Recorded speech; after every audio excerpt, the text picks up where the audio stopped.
Yes, ma'am, it's ready. Live on Facebook. Okay, thank you.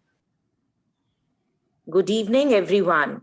I, Dr. Vinita Tuli, on behalf of Atmaram Snatan Dharm College, welcome you all on the webinar on protection of child labor during COVID-19, organized under the aegis of the Internal Quality Assurance Cell of Atmaram Snatan Dharm College in collaboration with the NSS wing of the college and the Bhagidari Jan Sahyog Samiti.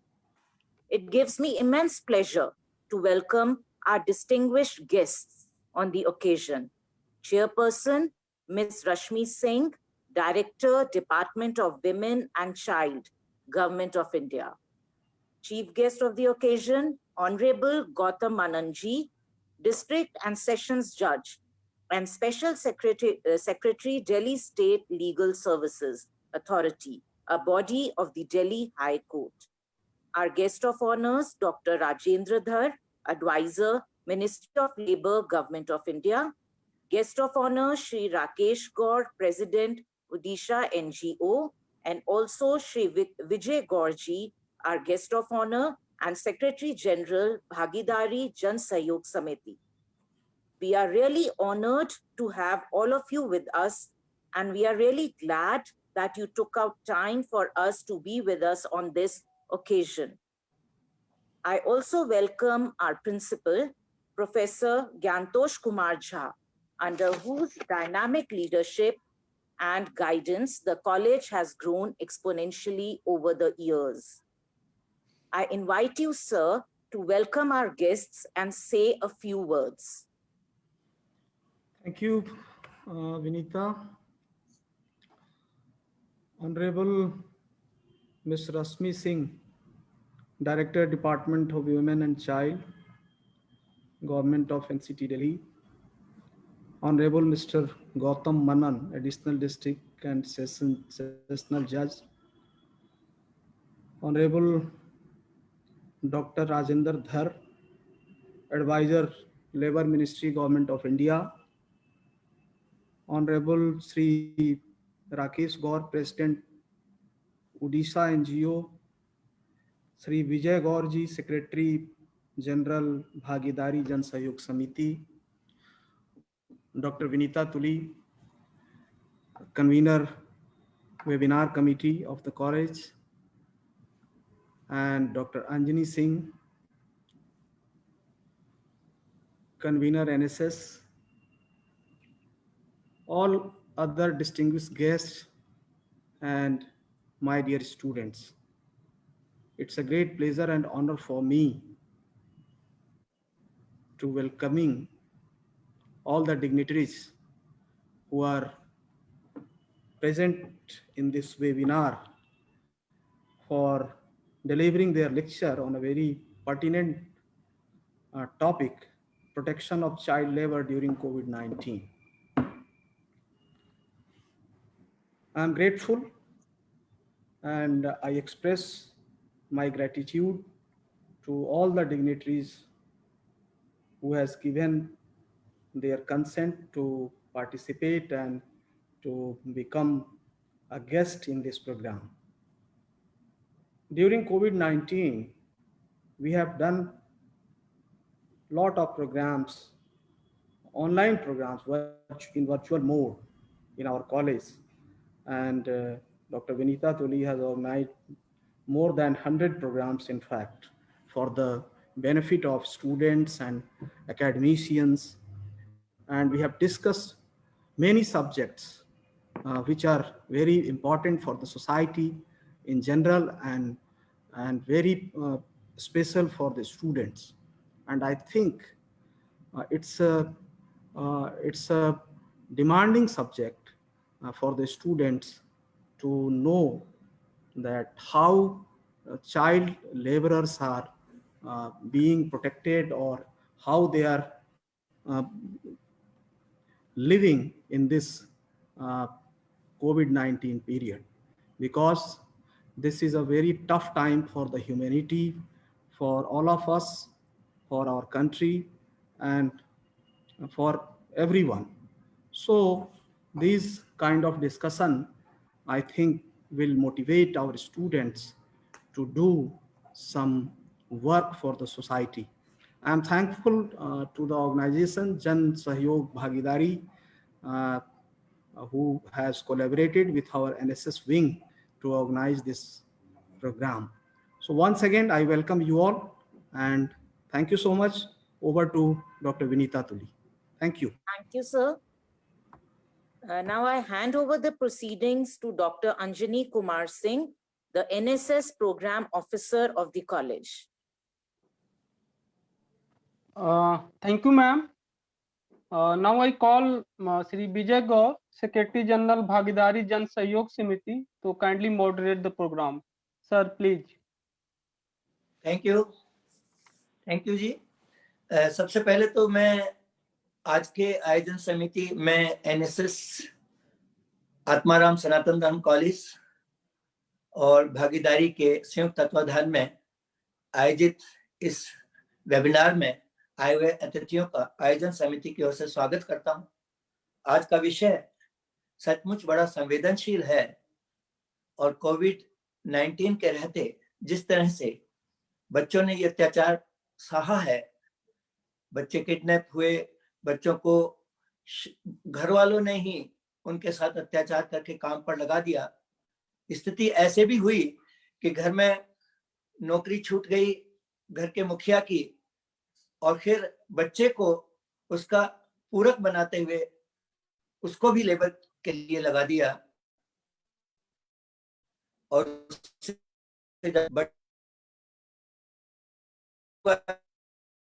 ये है कि बच्चों का कहीं नहीं। तो इस विषय पर हमारी एक एडिशनल डिस्ट्रिक्ट बेंच सेशन जज श्री संजीव जैन जी हैं, जो कि बहुत अच्छे कवि भी हैं। उन्होंने कुछ पंक्तियां आज के इस वेबिनार के लिए समर्पित की हैं। मैं कुछ पंक्तियां जो हैं उन्हें जरूर शेयर करना चाहूंगा आप सबसे कि शैशव के पन्ने में तारे सजाकर दुनिया की आंखों में सपने सजाओ, बच्चों का भोला सा बचपन बचाकर जन्नत सी सुंदर ये दुनिया बनाओ। झूठन जमाने की धोते ये बच्चे, बचपन में बचपन ही खोते ये बच्चे। लाखों घरों के चिराग बुझ रहे, सुबकते ससकते रोते ये बच्चे। इन नन्हे हाथों में चंदा थमाकर बचपन के चेहरे की मुस्कान लाओ, बच्चों का भोला सा बचपन बचाकर जन्नत की सुंदर ये दुनिया बनाओ, जन्नत की ये सुंदर दुनिया बनाओ। आज की इस कार्यक्रम के उद्घाटन भाषण के लिए मैं आमंत्रित करता हूं दिल्ली सरकार की बहुत ही एक्टिव, बहुत ही डेडिकेटेड, होनहार रश्मि सिंह जी को। ये बड़े गौरव का विषय है आज की वेबिनार के लिए कि रश्मि सिंह, जो कि राष्ट्रीय और अंतर्राष्ट्रीय पुरस्कार विजेता है और भारत सरकार से भी इन्हें अहिल्याबाई पुरस्कार मिला था नारी शक्ति पुरस्कार के रूप में। उन्होंने एक नया अध्याय शुरू किया था अपने दिल्ली सरकार के अंदर रहते, काफी सामाजिक गतिविधियों को एक नई दिशा देकर। मैं आमंत्रित करता हूं रश्मि सिंह जी को, भारतीय प्रशासनिक सेवा अधिकारी, जो कि वर्तमान में निदेशक हैं महिला एवं बाल कल्याण दिल्ली सरकार से, मैडम रश्मि सिंह।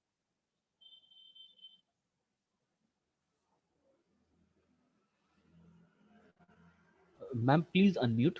जी।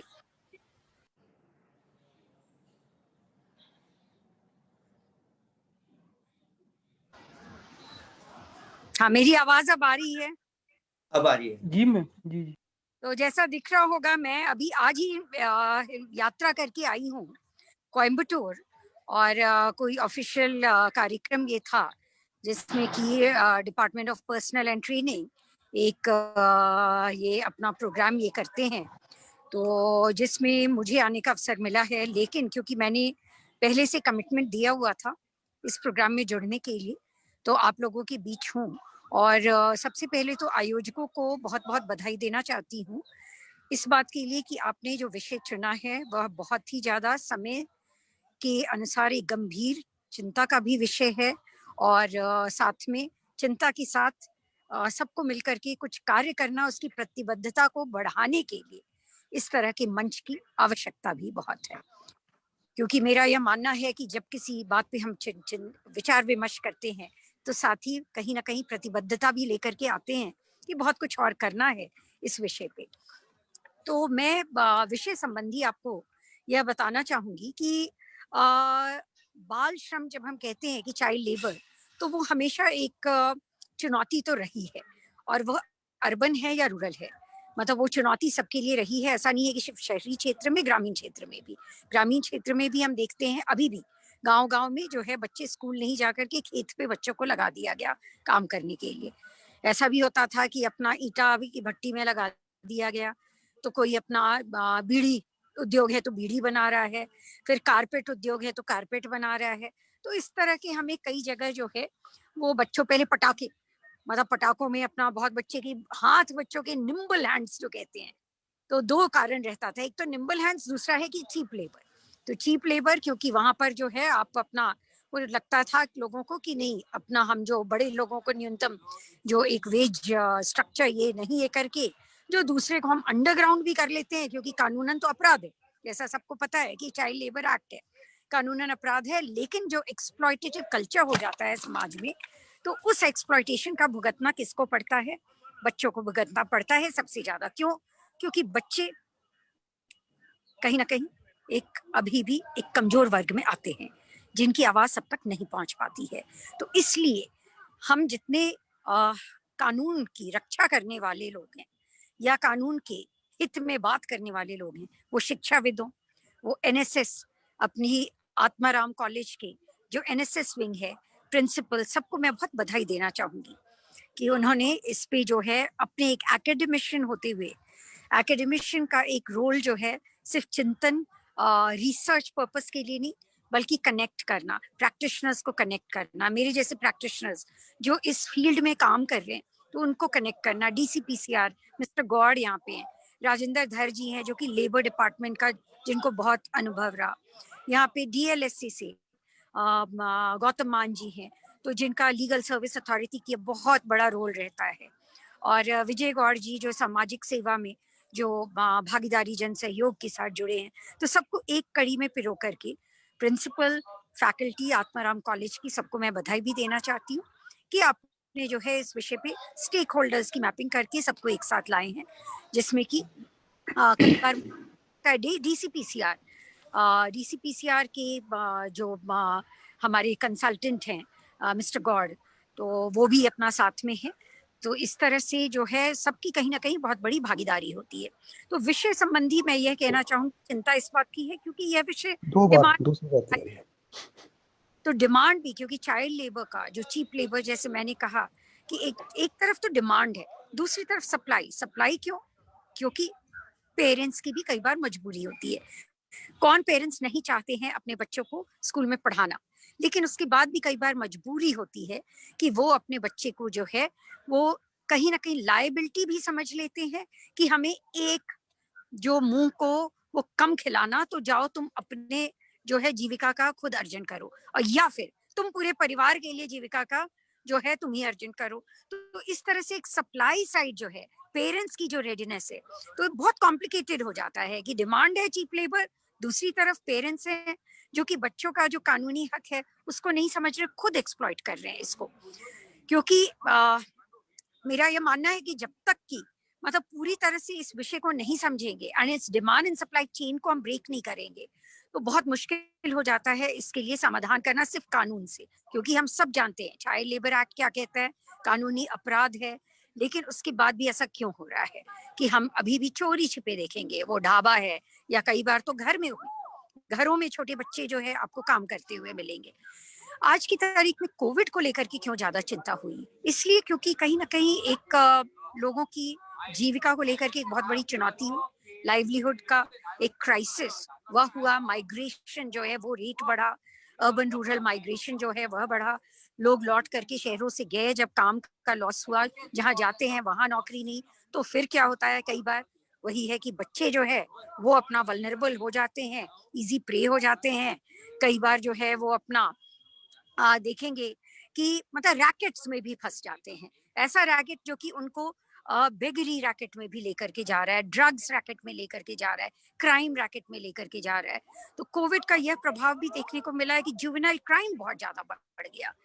और जैसा आप जानते हैं 18 साल के नीचे के बच्चों का जब उसमें कोई ऑफेंस होता है तो उसको जुवेनाइल जस्टिस एक्ट के तहत जो है वो बुक किया जाता है, और जे बोर्ड जो है जुवेनाइल जस्टिस बोर्ड है उसके तहत पेश किया जाता है। और जो बाकी बच्चे हैं children in need of care and protection, उनको पेश किया जाता है चाइल्ड वेलफेयर कमेटी के पास। तो इस तरह के केसेस इतने ज्यादा आए कि लाइवलीहुड क्राइसिस को लेकर के। दूसरा, स्कूल्स बंद, तो स्कूल्स बंद, बच्चे जो हैं वो अपना दिन भर, जैसे हर बच्चे ऑनलाइन जो डिजिटल एजुकेशन की सुविधा कई बार बहुत बच्चों को मिला और बहुत बच्चों को नहीं भी मिला।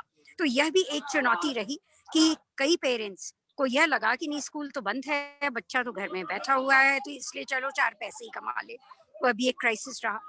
तो आज की तारीख में एक सोसाइटल रिस्पॉन्स जो चाहिए हमें, वह है कि प्रॉब्लम के इम्पोर्टेंस को, ग्रेविटी को समझना, आइडेंटिफाई करना, उसको अवेयरनेस फैलाना, and a policy of no tolerance. मेरा ये पूरी तरह से मानना है कि जब तक एक पॉलिसी ऑफ नो टॉलरेंस आसपास यदि रोकेंगे नहीं, अगर हम उसको शर्मनाक नहीं महसूस करेंगे कि छोटे बच्चे को स्कूल में नहीं भेजकर, छोटे बच्चे को अपना उसका एक अधिकार जो होता है, उसके एक बचपन का जो अधिकार है उसको नहीं समझ करके उसका एक्सप्लॉयटेशन यदि सामने हम देखते हैं, टॉलरेट करते हैं, तो ये एक कहीं ना कहीं पूरे समाज के लिए, सोसाइटी के लिए एक बहुत बड़ा अभिशाप के रूप में मैं ऐसे मानती हूँ। तो एक मुहिम शुरू होनी चाहिए, back to school. Back to school यानी फिजिकली स्कूल के अंदर या बाहर भी हैं, तो बुक्स के साथ हम बच्चों को देखें, हम बच्चों को खेलते हुए देखें, हम बच्चों को जैसे पहले गुल्ली डंडा, बच्चे आज की तारीख में तो वीडियो गेम्स भी खेलते हैं, लेकिन मैं ऐसा नहीं मानती हूँ कि हर बच्चा बराबर है, हर बच्चा को उसी तरह का डिजिटल एक्सेस है, लेकिन हर बच्चे को खेलने का अधिकार है, हर बच्चे को खुश रहने का अधिकार है, वो गरीब है या अमीर है, वो शहर में रहता है या गांव में रहता है। तो उस बच्चे के कम से कम इस अधिकार को हम समझें और उसके अधिकार से उसको हम वंचित नहीं करें, यह मेरी अपील है। और एनएसएस के साथ जुड़े हुए जितने बच्चे हैं मेरी बात सुन रहे हैं, हर बच्चा जो है एक सोशल एम्बेसडर हो सकता है, हर बच्चा अपने आसपास एक policy of zero tolerance to any kind of child labour, इसको यदि वह समझेगा तो बहुत बड़ा काम करेगा। इसी के साथ आज के इस वेबिनार के लिए मैं सबों को बहुत बहुत शुभकामना भी देना चाहती हूँ। नमस्कार।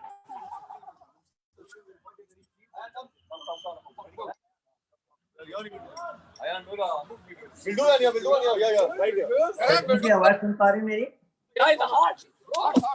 हेलो, आवाज सुन पा रही मेरी? जी जी जी विजय जी। ये राजधानी के अंदर आपने एक नया दायित्व लिया है, डायरेक्टर वुमेन एंड चाइल्ड का, और इसमें आपके सामने बहुत सारी चुनौतियों में से एक सबसे बड़ी चुनौती यह है कि सड़क पर हम देखते हैं लाल बत्ती पर बच्चे, छोटे छोटे बच्चे अपने पेरेंट्स के साथ भीख मांगते हुए दिखते हैं। हालांकि ये बहुत बड़ा चुनौतीपूर्ण कार्य है, क्योंकि आपका विभाग इससे सीधा संबद्ध है। क्या इसके लिए भी कोई स्ट्रेटेजी तैयार की है दिल्ली सरकार ने? मैडम रश्मि जी।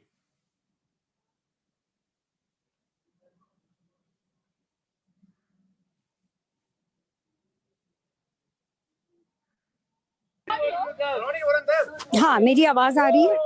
जी मैम आ रही है। हाँ, मैं आपको बताना चाहूंगी कि एक बहुत बड़ा प्लान जो किया गया है, एक स्टेट एक्शन प्लान हम लोगों ने इधर बनाया है, जिसमें कि स्टे नो टू बेगरी, और इसमें मतलब एक डेस्टिट्यूट और बेगर्स को आइडेंटिफाई करके, और उसमें जो है मतलब पूरी पॉलिसी जो एक पब्लिक अवेयरनेस हो, जिससे लोगों को समझ आए कि यदि वाकई सड़क पे बच्चों के लिए दया करनी है तो आप उसको जो है मतलब पैसा दे करके शायद उसके साथ में न्याय नहीं कर रहे हैं, वो पैसा वो ड्रग्स को में इस्तेमाल कर रहा है, वो किसी कार्टेल के साथ में मिल करके उस बच्चे का शोषण किया जा रहा है।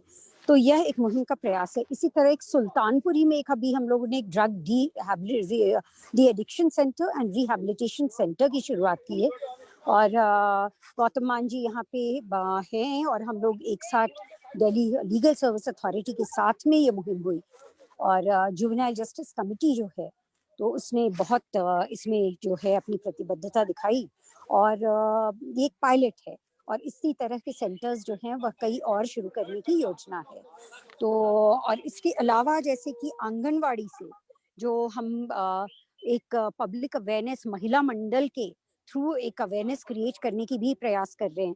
अभी मैंने एक आंगनवाड़ी की पाठशाला करके एक ऑनलाइन बातचीत जो है वो पेरेंट्स के साथ में शुरू की, पेरेंट्स यानी महिला मंडल की महिलाओं के साथ में, ताकि उनको भी पता चले कि उनकी क्या भूमिका हो सकती है इस तरह के जो चाइल्ड लेबर के अर्ली जो प्रॉब्लम्स है, आइडेंटिफिकेशन है, ड्रग्स है, इस तरह के प्रॉब्लम को समझे और बच्चों को क्यों भेजना जरूरी है स्कूल, बच्चों को क्यों आंगनवाड़ी भेजना जरूरी है, इस बात को वो पूरी तरह से समझे।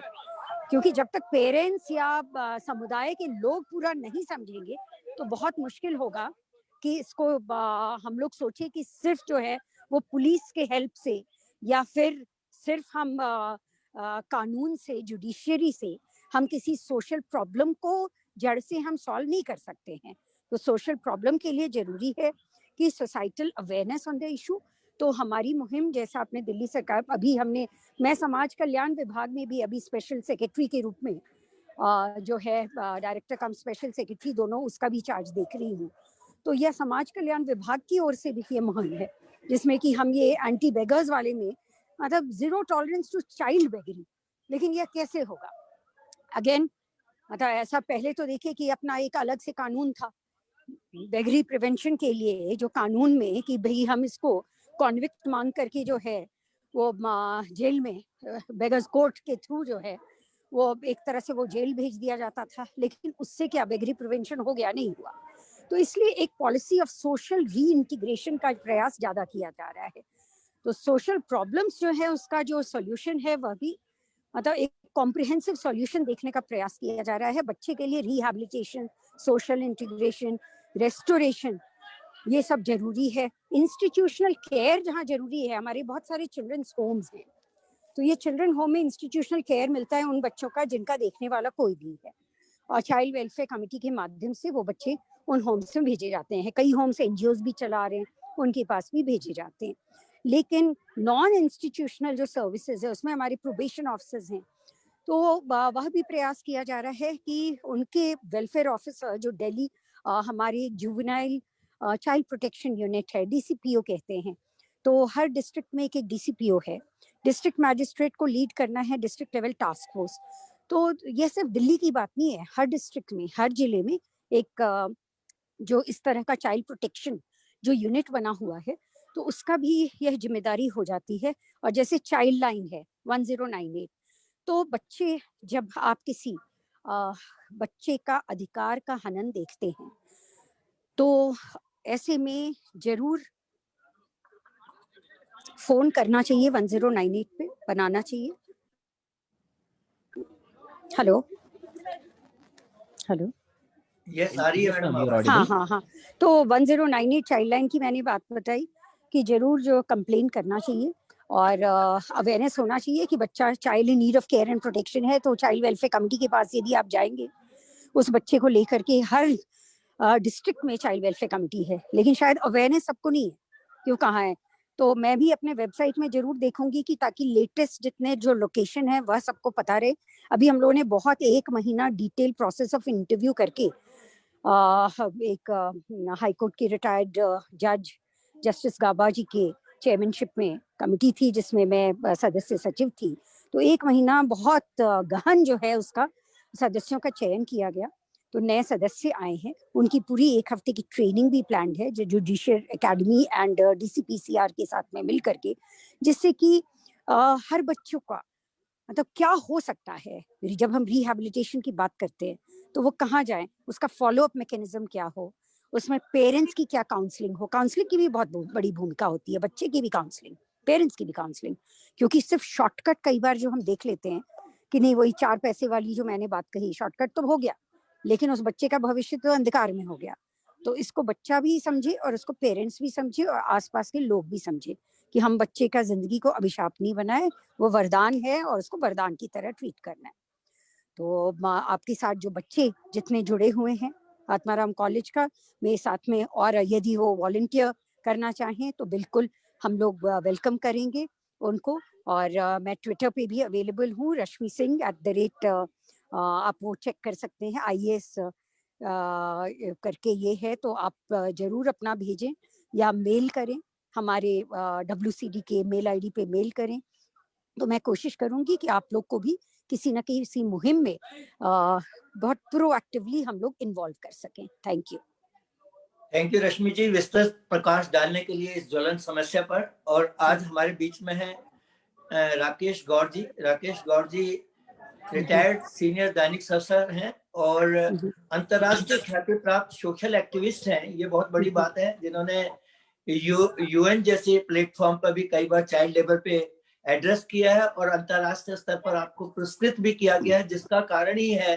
कि दिल्ली सरकार ने इनको मनोनीत किया है वरिष्ठ सलाहकार के रूप में Delhi commission for protection of child right में। मैं आमंत्रित करता हूं राकेश गौर जी को कि वो बताएं कि आपने चूंकि DCPCR किया है और आप काफी समय से सोशल एक्टिविस्ट हैं इसी चाइल्ड लेबर पर, क्या नया इनिशिएटिव आप प्लान कर रहे हैं DCPCR के लिए? राकेश गौर जी। विजय गौर जी, बहुत बहुत धन्यवाद, आपने मुझे इस कार्यक्रम में आमंत्रित किया। और जैसा कि आपने बताया, मैंने अभी कुछ समय पहले Delhi commission for protection of child rights join किया है सीनियर कंसल्टेंट के तौर पे। और मैं शॉर्ट में आपको ये बताना चाहूँगा, बाल मजदूरी को लेके तो डॉक्टर राजेंद्र धर एक विशेषज्ञ हैं, इस पर जब उनका टर्न आएगा तो वो बोलेंगे। बस मैं ये बताना चाह रहा हूँ कि कोरोना वायरस की वजह से इस महामारी ने दुनिया के लाखों गरीब बच्चों को अपनी शिक्षा रोकने और अपने परिवारों को सहायता देने के लिए मजबूर कर दिया है, क्योंकि उनके माता पिता की नौकरी चली गई है या उनकी आय बहुत कम हो गई है। बच्चों के लिए स्कूल बंद हैं, स्कूल बच्चे जा नहीं रहे हैं, तो माता पिता को एक ऐसा माध्यम मिल गया है कि क्यों ना बच्चों से ही कमाई शुरू करवा दी जाए। लेकिन इस बात का किसी को एहसास नहीं है कि इसका कितने दूरगामी परिणाम होंगे। बच्चों का भविष्य ही खतरे में आ गया है। तो बाल मजदूरी की जहाँ तक बात है, इसको लेके Delhi commission for protection of child rights ने कई इनिशिएटिव लिए हैं। हम लोग SDM ऑफिस जब रेड के लिए जाते हैं कहीं पे, तो वहाँ हमारी टीम भी उनको एकम्पनी करती है, या हमारे पास कोई सूचना आती है तो हम कंसर्न SDM को सूचना देते हैं, किसी NGO के थ्रू सूचना आती है तो उनको सूचना देते हैं। उसके बाद बाल मजदूरों को मुक्त कराने के लिए जब अभियान चलाया जाता है तो उसमें हमारी टीम के लोग होते हैं, पुलिस के लोग होते हैं, DCPCR के लोग होते हैं, और लेबर डिपार्टमेंट जिसकी प्रमुख भूमिका है, जो नोडल डिपार्टमेंट है इसमें, उनके लोग होते हैं। ये लोग सूचना के आधार पर जाके वहाँ रेड करते हैं और वहाँ से बच्चों को छुड़वाते हैं। DCPCR का काम यहीं ख़त्म नहीं हो गया है। DCPCR इसके बाद बच्चों के रिहेबिलिटेशन के बारे में भी पूरी जानकारी प्राप्त करता है समय समय पर। और DCPCR ने इस कोविड महामारी के चलते, और इससे पहले भी इतनी भीषण समस्या थी ये भारत में खास तौर से और अन्य एशियाई देशों की तरह, तो DCPCR ने संकल्प किया है कि दिल्ली सरकार के लेबर डिपार्टमेंट, रेवेन्यू डिपार्टमेंट और अन्य सभी डिपार्टमेंट्स के साथ मिलकर 2023 तक, 2023 तक, we want to eradicate child labor totally from Delhi. And in this resolve, we have joined hands with Labor Department, Revenue Department, and we have made a special committee which will look into all the aspects of child labor, like information gathering, then dissemination of information, then coordination with NGOs, coordination with Labor Department, and coordination with Revenue Department. Not only this, but DCPCR has taken a special initiative that whosoever gives an information about child labor, जो भी कोई व्यक्ति child labour के बारे में सूचना देता है, और अगर ये सूचना सच पाई जाती है, रेड के दौरान जितने बच्चे रेस्क्यू किए जाते हैं, एक बच्चे के लिए 1000 रुपया एक प्रोत्साहन राशि की तरह दिया जाता है, चाहे वो NGO से संबंधित उनके अपने वॉलंटियर्स हैं या कोई आम जनता है। तो आज इस फोरम से मैं NSS के वॉलंटियर्स, और मैं देख रहा था कि कुछ टीचर ट्रेनिंग इंस्टीट्यूट के टीचर्स ट्रेनिंग ने भी ज्वाइन किया है इस सेमिनार को, उन सब से मैं रिक्वेस्ट करूंगा कि आप जितना से जितना ज़्यादा हो सके सतर्क रहें और अपने आसपास ये देखें कि कोई बच्चा स्कूल छोड़कर अपने मजदूरी करने तो नहीं लग गया अपने माता पिता की मदद करने के लिए। और इस अवसर पर मैं यह भी बताना चाहूँगा कि शिक्षा निदेशालय को भी, जो child labour prohibition and regulation act है, उसके अंतर्गत ये निर्देश दिए गए हैं कि शिक्षा निदेशालय अपने अपने मंडलों में हर स्कूल से यह सूचना प्राप्त करेगा कि कोई बच्चा 30 दिन से ज़्यादा एब्सेंट तो नहीं है। यदि कोई बच्चा 30 दिन से ज़्यादा एब्सेंट पाया जाता है तो उस बच्चे के घर जाके शिक्षकों को या जो और स्टाफ है उनको यह इंफॉर्मेशन गैदर करनी होती है कि बच्चा कहीं बाल मजदूरी में संलग्न तो नहीं हो गया है। यदि वो वास्तविक रूप से बीमार है या कोई और समस्या है या दिल्ली से बाहर चला गया तब तो ठीक है। यदि उसने कोई मजदूरी कहीं करनी शुरू कर दी और उनको ऐसी सूचना मिलती है तो स्कूल का फर्ज बनता है कि वो उस बच्चे को वापस स्कूल लेके आएंगे।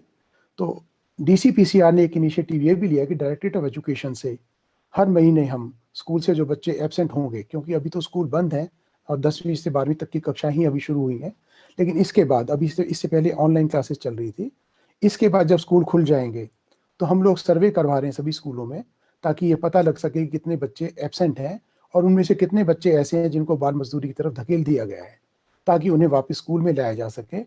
और इसके बाद जो बच्चे रेस्क्यू हो जाते हैं, ये तो हुई फर्दर इसको रोकने की बात, जो बच्चे रेस्क्यू हो जाते हैं उनका रिहेबिलिटेशन के बारे में भी DCPCR पूरी तरह से सजग और सतर्क है। हम लोग चाइल्ड वेलफेयर कमेटी से हर महीने एक रिपोर्ट मांगते हैं कि आपके यहाँ कितने बच्चे पेश हुए, उनमें से कितने बच्चे दिल्ली के थे और कितने बच्चे दिल्ली से बाहर के थे। तो जो इसके लेबर के कानूनों में जो प्रावधान है कि बच्चे को कंपनसेशन मिलेगा, जो बच्चे हैजार्डस इंडस्ट्रीज में काम कर रहे हैं उन्हें 20,000 रुपये प्रति बच्चे के हिसाब से कंपनसेशन मिलना चाहिए, और उस 20,000 में 5,000 रुपये दिल्ली सरकार के श्रम विभाग द्वारा जोड़े जाते हैं, तो 25,000 रुपये बच्चे के खाते में जाना चाहिए। ये मैंडेट दिया गया है लेबर डिपार्टमेंट को, और इसमें कोऑर्डिनेट वो करते हैं DM ऑफिस के साथ। जो बच्चे दिल्ली से बाहर हैं उन्हें दिल्ली से बाहर भेजने का मैंडेट भी लेबर डिपार्टमेंट का है और SDM ऑफिस का है। ये लोग दूसरे स्टेट के नोडल ऑफिसर से CWC के थ्रू कोऑर्डिनेट करके उन बच्चों को उनके पेरेंट्स के पास दिल्ली से बाहर भेजते हैं जहाँ के भी वो रहने वाले हैं, और उनके अकाउंट में 25,000 रुपया कंपनसेशन डिपॉजिट कर दिया जाता है। और जब उनकी आयु 18 वर्ष हो जाती है, 18 वर्ष होने के बाद ये बच्चे जो है इन बच्चों को वो पैसा 25,000 रुपया दे दिया जाता है। लेकिन इससे पहले हर 6 महीने बाद जो उस पर ब्याज मिल रहा है वो ब्याज इन्हें दिया जाता है, ताकि इनकी अपनी दैनिक ज़रूरतें पूरी हो सकें। और जो बच्चे दिल्ली में हैं उनको CWC के द्वारा उनके पेरेंट्स को लौटा दिया जाता है, और DCPCR फिर यह रिपोर्ट मांगता है NGOs के थ्रू कि वो बच्चे वापस स्कूल में गए या नहीं गए। तो मेरा कहने का तात्पर्य यह है कि कोविड महामारी के दौरान जो ये समस्या इतनी गंभीर रूप धारण कर रही है, और इससे पहले भी समस्या तो थी ही, तो इसको एड्रेस करने के लिए DCPCR ने बड़े एक्टिव स्टेप्स लिए हैं, और हमारा रिजॉल्व ये है कि हम इसको बाल मजदूरी प्रथा को दिल्ली से 2023 तक इसका उन्मूलन कर देंगे बिल्कुल ही। और विजय गौड़ जी, इसके अलावा कुछ और अगर है तो आप। सर, आपने बहुत अच्छी बात बताई है कि जो बच्चे जो हैं, बच्चों को लाने के लिए बाहर से लाने के लिए भी कोई व्यवस्था है कि कई बार पता लगता है कि बच्चे स्कूल इसलिए नहीं आ रहे हैं क्योंकि उनके पास अब धन की साधन नहीं है, वो गांव में बच्चे अटक गए हैं और अभी उनके पास किराए भाड़े के पैसे नहीं है। अगर कोई ऐसा परिवार है, क्योंकि टीचर्स पूछती है पेरेंट्स से, तो वो कहते हैं जी वो गांव में अटक गए, अभी हमारे पास इतनी स्थिति नहीं है, तो क्या इसके लिए भी DCPCR कोई व्यवस्था करती है? विजय जी, ऐसा है कि DCPCR एक रेगुलेटरी अथॉरिटी है। हम लोग जो है पॉक्सो एक्ट के अंडर और चाइल्ड लेबर एक्ट के अंडर और जो जुवेनाइल जस्टिस एक्ट है इसके अंडर हम मॉनिटरिंग करते हैं। हमारा काम ये है कि हम लोग डिफरेंट डिपार्टमेंट से कोऑर्डिनेट करके इन कानूनों को लागू करने में मदद करें ताकि समस्या से निजात पाई जा सके। जहाँ तक मेरी समझ है, इस तरह के किसी फंड की व्यवस्था नहीं है। अगर ऐसा कुछ है तो श्रम विभाग इस पर कुछ प्रकाश डाल सकता है। तो डॉक्टर आइना धर्तिक अथॉरिटी है इस विषय में, वो इस बारे में शायद कुछ बता पाएंगे। यदि DCPCR से संबंधित या बाल मजदूरी से संबंधित इसके प्रावधानों से संबंधित कोई बात है तो वो मैं शेयर कर सकता हूँ, अदरवाइज डॉक्टर धर है ही यहाँ पे। और कोई प्रश्न अगर आपका DCPCR को लेके है तो बताइए। गौर साहब, कोई कांटेक्ट नंबर आप बताएं जिस पर हमारे NSS के वॉलंटियर्स जो हैं, अगर कहीं चाइल्ड लेबर देखते हैं तो वो किस नंबर पर रिपोर्ट करें, और जी, किस तरह से उसके लिए एक्शन में इनिशिएटिव होगा DCPCR का? जी, जैसा डॉक्टर रश्मि सिंह ने अभी बताया, 1098 जो है नेशनल हेल्पलाइन है। ये चाइल्ड हेल्पलाइन है 1098। आप इस पर फोन करके जब भी सूचना देंगे तो कंसर्न स्टेट तक वो सूचना इमीडिएटली पहुंच जाती है। दिल्ली में अगर आप फोन करेंगे तो दिल्ली में ही दिल्ली से संबंधित जो अधिकारी हैं वो इसको फोन को अटेंड करेंगे। उन्हें अगर आप सूचना देंगे तो उस सूचना पर तुरंत जो है कार्रवाई होगी। किसी न किसी NGO को रेकी करने के लिए भेजा जाएगा वहां पे। या अपने किसी स्टाफ को भेजा जाएगा, और वो अगर वहाँ पे वो बच्चे पाए जाते हैं तो उनको वहाँ से रेस्क्यू कराने के लिए एक रेस्क्यू ऑपरेशन प्लान किया जाता है एसडीएम ऑफिस के थ्रू, क्योंकि एसडीएम जो है चाइल्ड रेस्क्यू ऑपरेशंस के लिए नोडल ऑफिसर हैं, वही पुलिस डिपार्टमेंट और लेबर डिपार्टमेंट के साथ मिलकर इस तरह की कार्रवाई करते हैं। और हमारा ईमेल आईडी है dcpcr@hotmail.com। अगर किसी भी स्टूडेंट को या किसी आम जनता को भी ऐसी कोई सूचना हम लोगों को कन्वे करेंगे तो हम भी वहाँ रेकी करवा के डिफरेंट डिपार्टमेंट्स के साथ कोऑर्डिनेट करके बाल मजदूरों को छुड़वाने की व्यवस्था करेंगे। धन्यवाद गौड़ साहब, बहुत बहुत धन्यवाद। अब हमारे बीच में है डॉक्टर धन्यवाद गौड़ साहब। जी।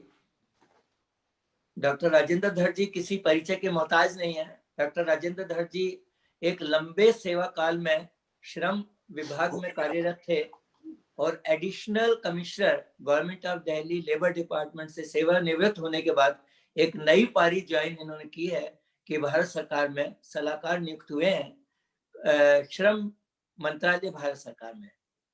इन्होंने बहुत सारे रेस्क्यू अभियान में सुपरविजन दिया, काफी गाइडलाइंस दी, और ये बड़े गर्व की बात है कि डॉक्टर धर जो आज हमारे बीच में है वो रिसोर्स पर्सन न केवल टीचर्स ट्रेनिंग्स में बल्कि आईएएस एकेडमी, पुलिस एकेडमी और विभिन्न जो महत्वपूर्ण एकेडमीज हैं उसके अंदर जुडिशियल एकेडमी में भी रिसोर्स पर्सन है, और इनके जो गाइडेंस है उनसे बहुत सी ग्रुप, बड़े पब्लिक ग्रुप और ऑफिशियल ग्रुप भी लाभान्वित हो रहे हैं। मैं आमंत्रित करता हूं डॉक्टर राजेंद्र धर जी को कि वो अपने विचार व्यक्त करें आज के विषय पर और अपना अनुभव भी जरूर शेयर करें।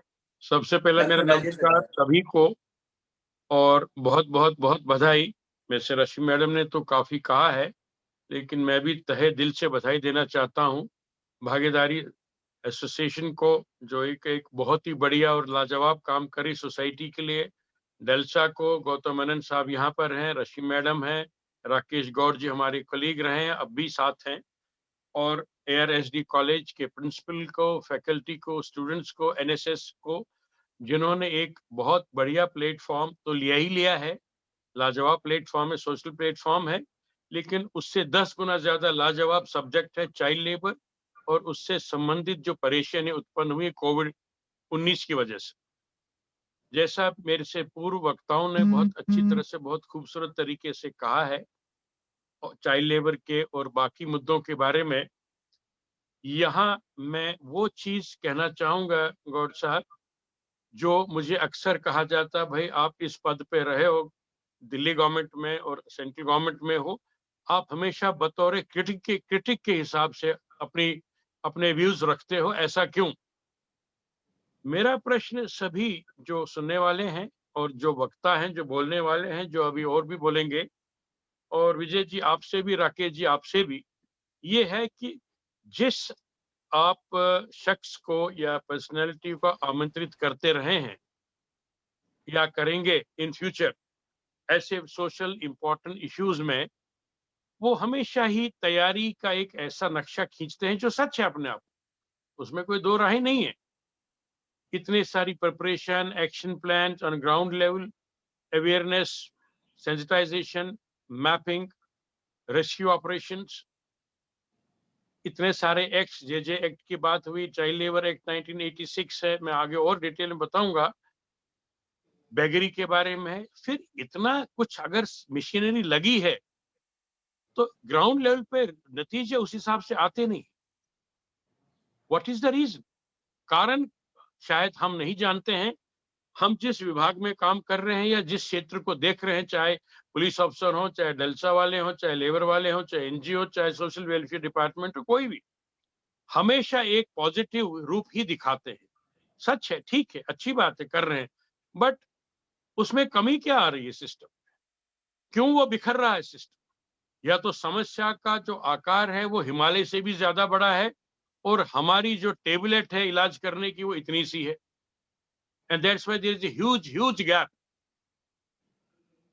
इसी को ध्यान में रखते हुए कुछ चंद बिंदुओं पे मैं प्रकाश डालना चाहूंगा, जो कि शायद मैं समझता हूं वक्ताओं को पता है या हो सकता है कुछ पता ना हो, दोनों चीजें हो सकती हैं।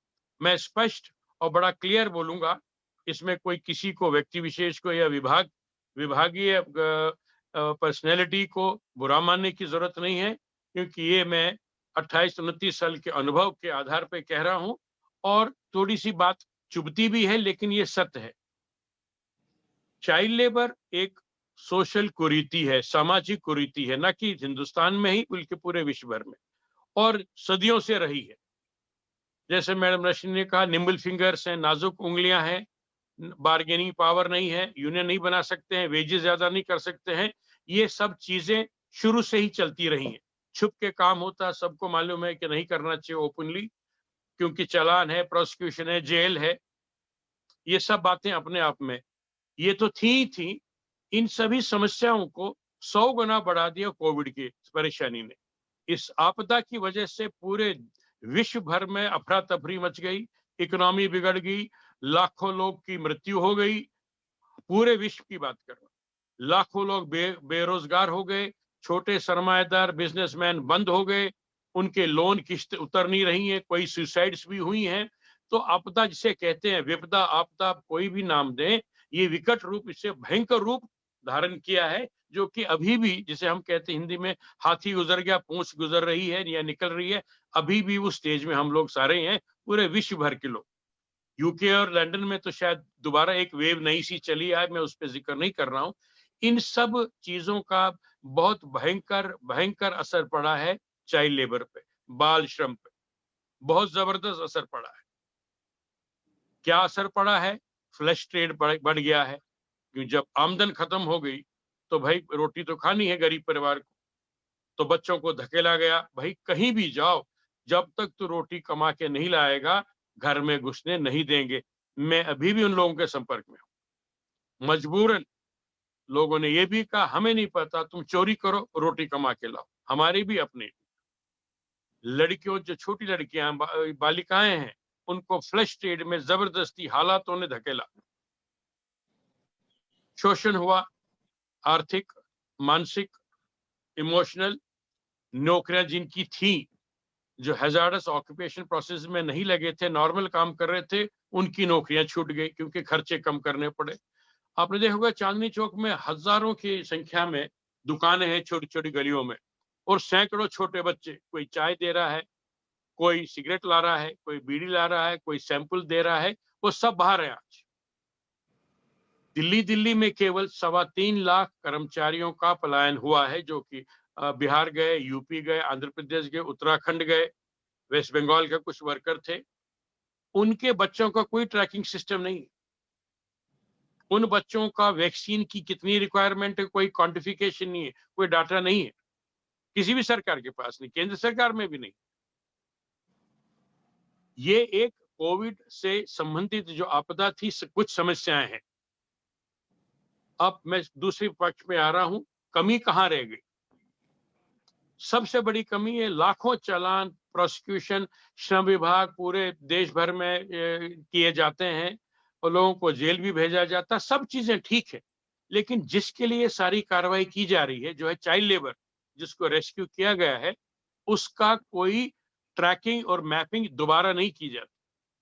मैंने एक बहुत पहले पेपर लिखा था इस पे, भैया जब वो चाइल्ड लेबर या जो बच्ची है, बालिका है, 18 साल तक जब पहुंच जाए तब तक तो ट्रैक रखो। क्योंकि देखिए, ये एक और पर्दा मैं उठा रहा हूं। एक चाइल्ड लेबर, ये शायद जो ARSD के स्टूडेंट्स हैं, ये फैकल्टी हैं, उनके लिए शायद ये एक न्यूज होगी। एक चाइल्ड लेबर जिसको रेस्क्यू किया जाता है, हैजार्डस प्रोसेसेस और ऑक्यूपेशंस। आप कहेंगे हैजार्डस प्रोसेसेस और ऑक्यूपेशंस क्या है? सिंपल शब्दों में, जिससे बच्चे की सेहत पे नुकसान हो, स्किन पे जल जाती है, आंखों में रोशनी चली जाती है, स्किन खराब हो जाती है, एलर्जी हो जाती है, सांस दमे की बीमारी हो जाती है, सेहत पे असर पड़ता है, उन सभी चीजों को चाइल्ड लेबर एक्ट 1986 में वर्णित किया गया है। इस पे 14 साल या 14 साल से कम बच्चे को नौकरी पे लगाना वर्जित है, प्रोहिबिटेड है। अब दूसरा हिस्सा, अगर लगा लेते हैं तो क्या होगा? अगर लगा लेते हैं और आप पकड़े गए तो 20,000 रुपए का जुर्माना उस मालिक पे होता है जो कि जिसने लगाया है बच्चे को। और इसके अलावा सुप्रीम कोर्ट का एक जजमेंट है, जो मेरे स्टूडेंट फ्रेंड्स हैं वो जरा पढ़ें इसको, MC Mehta versus state of Tamil Nadu 1986, इसको नोट कर लें, बहुत बड़ा जजमेंट है, बट इस देश में ऐतिहासिक जजमेंट है। जहां तक चाइल्ड लेबर की समस्याओं को समाधान करने का प्रश्न है, वो बताता हूँ इसमें इंपॉर्टेंट फीचर्स क्या थे। इस जजमेंट के बाद सुप्रीम कोर्ट ने ये कहा कि 20,000 रुपए जो आप वसूल करते हैं मालिकों से, प्रबंधकों से, वो तो गया सरकारी खजाने में। बच्चों को और नौकरी से आपने हटा दिया तो क्या हासिल क्या हुआ भाई? इकोनॉमिक कंपल्शन और गरीबी के कारण, गरीबी एक कारण है, ऐसे कई कारण है, इसलिए पेरेंट्स उस बच्चे को धकेलती है नौकरी कर, कमा और हमें भी खिला और खुद भी पल जा। स्कूल तो जाने की बहुत देर की बात, बहुत दूर है। तो आपने बच्चे को नौकरी से हटा दिया क्योंकि वो कानून अलाउ नहीं करता, वो तो बेरोजगार हो गया। सोसाइटी में क्राइम बढ़ेगा, चोरी करेगा, ड्रग्स करेगा, पॉकेट मार बनेगा। तो भाई इसको ऐसा करिए, आप 20,000 रुपए उस मालिक से और वसूल करिए, और वो 20,000 रुपए रिहेबिलिटेशन के रूप में बच्चे के लिए लगेगा, इस्तेमाल होना चाहिए। और बच्चे को हटानी है अपने नौकरी से, तो उसके एक एडल्ट मेंबर को, उस परिवार के एडल्ट सदस्य को नौकरी भी दीजिए। यहाँ सुप्रीम कोर्ट से एक चूक हुई, मैं बहुत सोच समझ के ये बात कह रहा हूँ। चूक इसलिए हुई कि वो ये लिखना अपने जजमेंट में शायद स्लिप हो गया, हो जाता है कभी कभी, कि नौकरी कौन सी, सरकारी नौकरी, पब्लिक सेक्टर नौकरी, प्राइवेट नौकरी, कॉर्पोरेट नौकरी, किसकी नौकरी, किस प्रोसेस से नौकरी दी जाए। और इसका तोड़ भी दिया ऑनरेबल सुप्रीम कोर्ट ने, नौकरी दी जाए परिवार के एक एडल्ट सदस्य को या 5,000 रुपए उसकी एवेज में, इन ल्यू देयर ऑफ। तभी राकेश जी ने कहा 20,000 स्टेट शेयर और ये कंपनसेशन जो मालिकों से आता है प्लस 5,000 रुपए स्टेट शेयर। फिर एक और चूक हुई सुप्रीम कोर्ट से कि भाई जो ये पैसा 25,000 रुपए नहीं देते हैं, इसको कैसे वसूल किया जाए। इसको 2009 में 2007 में 15/7/2009 का judgment honourable Delhi high court का, सेव द चाइल्डहुड के नाम से, और उसमें श्रम विभाग में मैं उस वक्त डिप्टी कमिश्नर था, और ये बड़ी बखूबी से हमने पॉइंट रखा, डरते डरते, कि ये कहना उचित नहीं होगा माननीय दिल्ली उच्च न्यायालय को कि साहब सुप्रीम कोर्ट चूक गया है। लेकिन हमने बड़े अदब से, बड़े रिस्पेक्टफुली कोर्ट से पूछा, सर ये बताएं कि ये जो पैसा जो लोग नहीं देते हैं उसको वसूली कैसी की जाए। वहां से पट से जवाब आ गया कि as arrears of land revenue. उससे नए नए दरवाजे खुले। जहां चाइल्ड लेबर मिलता है उससे पहले SDM जो राकेश जी ने कहा पूरी टीम बनी है, सील कर दिया जाता है, सील तुरंत उसी वक्त। और सील करके अगर उसको खुलवानी है दुकान की, तो वो 20,000 रुपए सोसाइटी के द्वारा जमा करता है। श्रम विभाग में हर एक स्टेट में यही प्रोसेस है जो मैं आपको बता रहा हूँ। और उसमें 5,000 रुपए और डाले जाते हैं, और दिल्ली के बाहर के बच्चों को वो पैसा society, welfare society child labour की, उसके माध्यम से ट्रांसफर किया जाता है। वो सब प्रोसेस सिस्टम से, मैं आपका ध्यान वहां नहीं दिलवाना चाहता हूँ। सवाल ये है कि जो बच्चे को आपने रेस्क्यू किया, चाहे वो दिल्ली से रेस्क्यू किया हो, देश भर के किसी भी स्टेट में, क्या ये पैसा समय पे पहुंचा उसके पास? जवाब है 85% पे नहीं पहुंचता। नंबर 2, उस बच्चे को जो दिल्ली में लाए थे या मुंबई में लाए थे या जो शहरों में लाए थे नौकरी के लिए, झांसा देकर, झूठ बोल के, दलाल लोग, जो बिचौलिए, मिडिलमैन, उनका प्रोसिक्यूशन कभी होता ही नहीं। भाई मैंने अकेले और मेरी टीम के साथ मिलकर 7,500 से ज्यादा रेस्क्यू चाइल्ड लेबर किए। एक भी केस में दलाल लोग शामिल नहीं हुए, क्योंकि पता ही नहीं लगता कहाँ है दलाल। हम किसको प्रोसिक्यूटर चलान करते हैं? जहां पर वो बच्चा काम करता पाया गया, वो भी एक छोटा, he is a small fish and small fish works for big fishes up there in the ladder, जिसके बारे में कोई ज्ञान नहीं होता। So the top goes missing and the bottommost people who are dalal and touts and who purchase the child labor like vegetables, they also go scot free. इसलिए धंधा चमकता है, पनपता है। एक दूसरी चीज, ट्रैकिंग मैकेनिज्म है नहीं, ना पुलिस के पास है एंटी मैपिंग या anti tracing units child labour या anti rehabilitation tracking units for child labour. छोटी सी बात, दिल्ली में आज से 5 साल 7 साल पहले जो हमने बच्चे रेस्क्यू किए, आज कहाँ है वो? कितने बड़े हो गए? क्या पढ़ाई की है? क्या नौकरी लगी कि नहीं? या वो फिर चाइल्ड लेबर में आ गए? या वही दलाली कर रहे हैं चाइल्ड लेबर की? There is no data in the country, there is no data in the country. बहुत अच्छा एक चलन किया था जब डीसीपीसीआर के चेयरपर्सन श्री रमेश नेगी जी थे, उन्होंने मैंने मिलके एक नई शुरुआत की, क्योंकि जब हम पैसा 25,000 भेजते हैं, मान लीजिए यूपी का बच्चा है, उसको रेस्क्यू करके हमने यूपी वापस भेज दिया, वो भी सुप्रीम कोर्ट के आदेश हैं कि बच्चा जिस स्टेट से आया है उसी स्टेट को वापस भेजना है और पैसे भी वहीं भेजने हैं। तो बच्चा आया, पहुंचा यूपी मान लीजिए 10 दिन में, 15 दिन में, और पैसा पहुंचा 6 महीने बाद या 4 महीने बाद, और वो पैसा डायरेक्टली नहीं जाता, चेक के माध्यम से जाता है child labour come welfare society of UP.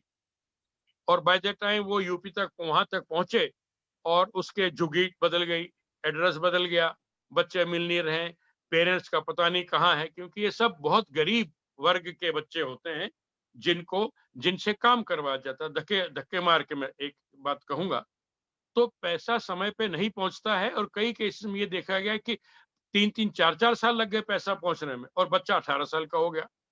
फिर चेक वापस आता है, फिर उसको रिवैलिडेट कराओ, क्योंकि 3 महीने की म्याद होती है चेक की। ये सारे प्रोसेस को ध्यान में रखते हुए मैंने और रमेश नेगी जी ने एक सराहनीय कार्य किया है, बल्कि मैं तो सारा क्रेडिट नेगी जी को दूंगा। I was a brain behind it, but he executed it in DCPCR. First time पूरे देश में ये हुआ कि बच्चे का हम आधार कार्ड भी बनाएंगे और पैसा भी यहाँ जमा करेंगे। वैसे राकेश जी अभी हो नहीं रहा है, वो आधार कार्ड तो बनता है बच्चे का, ताकि पैसे का जब उसको भिजवाए जाए वो भी डिजिटल मोड ऑफ पेमेंट होगा, और जब भी वो नेक्स्ट टाइम या थर्ड टाइम या फोर्थ टाइम दिल्ली में बच्चा री एंटर करता है नौकरी के लिए, तब 3 बार 4 बार जितनी बार वो आएगा वो पैसा जाएगा उसको कंपनसेशन। अगर वो हैजार्डस प्रोसेसेस और ऑक्यूपेशन में काम करता है तो वो एंट्री आधार कार्ड में मिल जाती है बैक एंड पे। तो you can come to know कि ये बच्चा 3 बार आया गया है और 3 बार इसको मुआवजा मिला है।